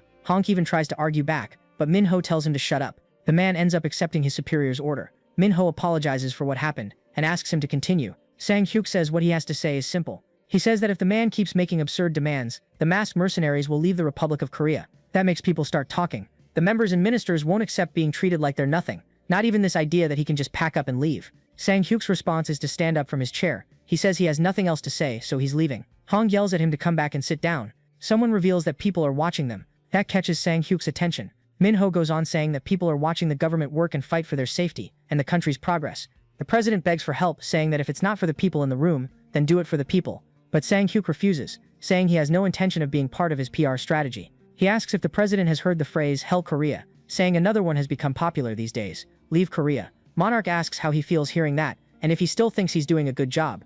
Jung Ho-tae is outraged by the audacity. Sang-hyuk asks if they know that globally only 30% of Eternal World has materialized, which means even deadlier, more terrifying monsters will keep showing up. Knowing that revelation leaves the president terrified. Sang-hyuk says this is the moment when they need to quickly raise the points of low-level players, but the president is raising their taxes and taking under-the-table money for preferential hunting ground assignments.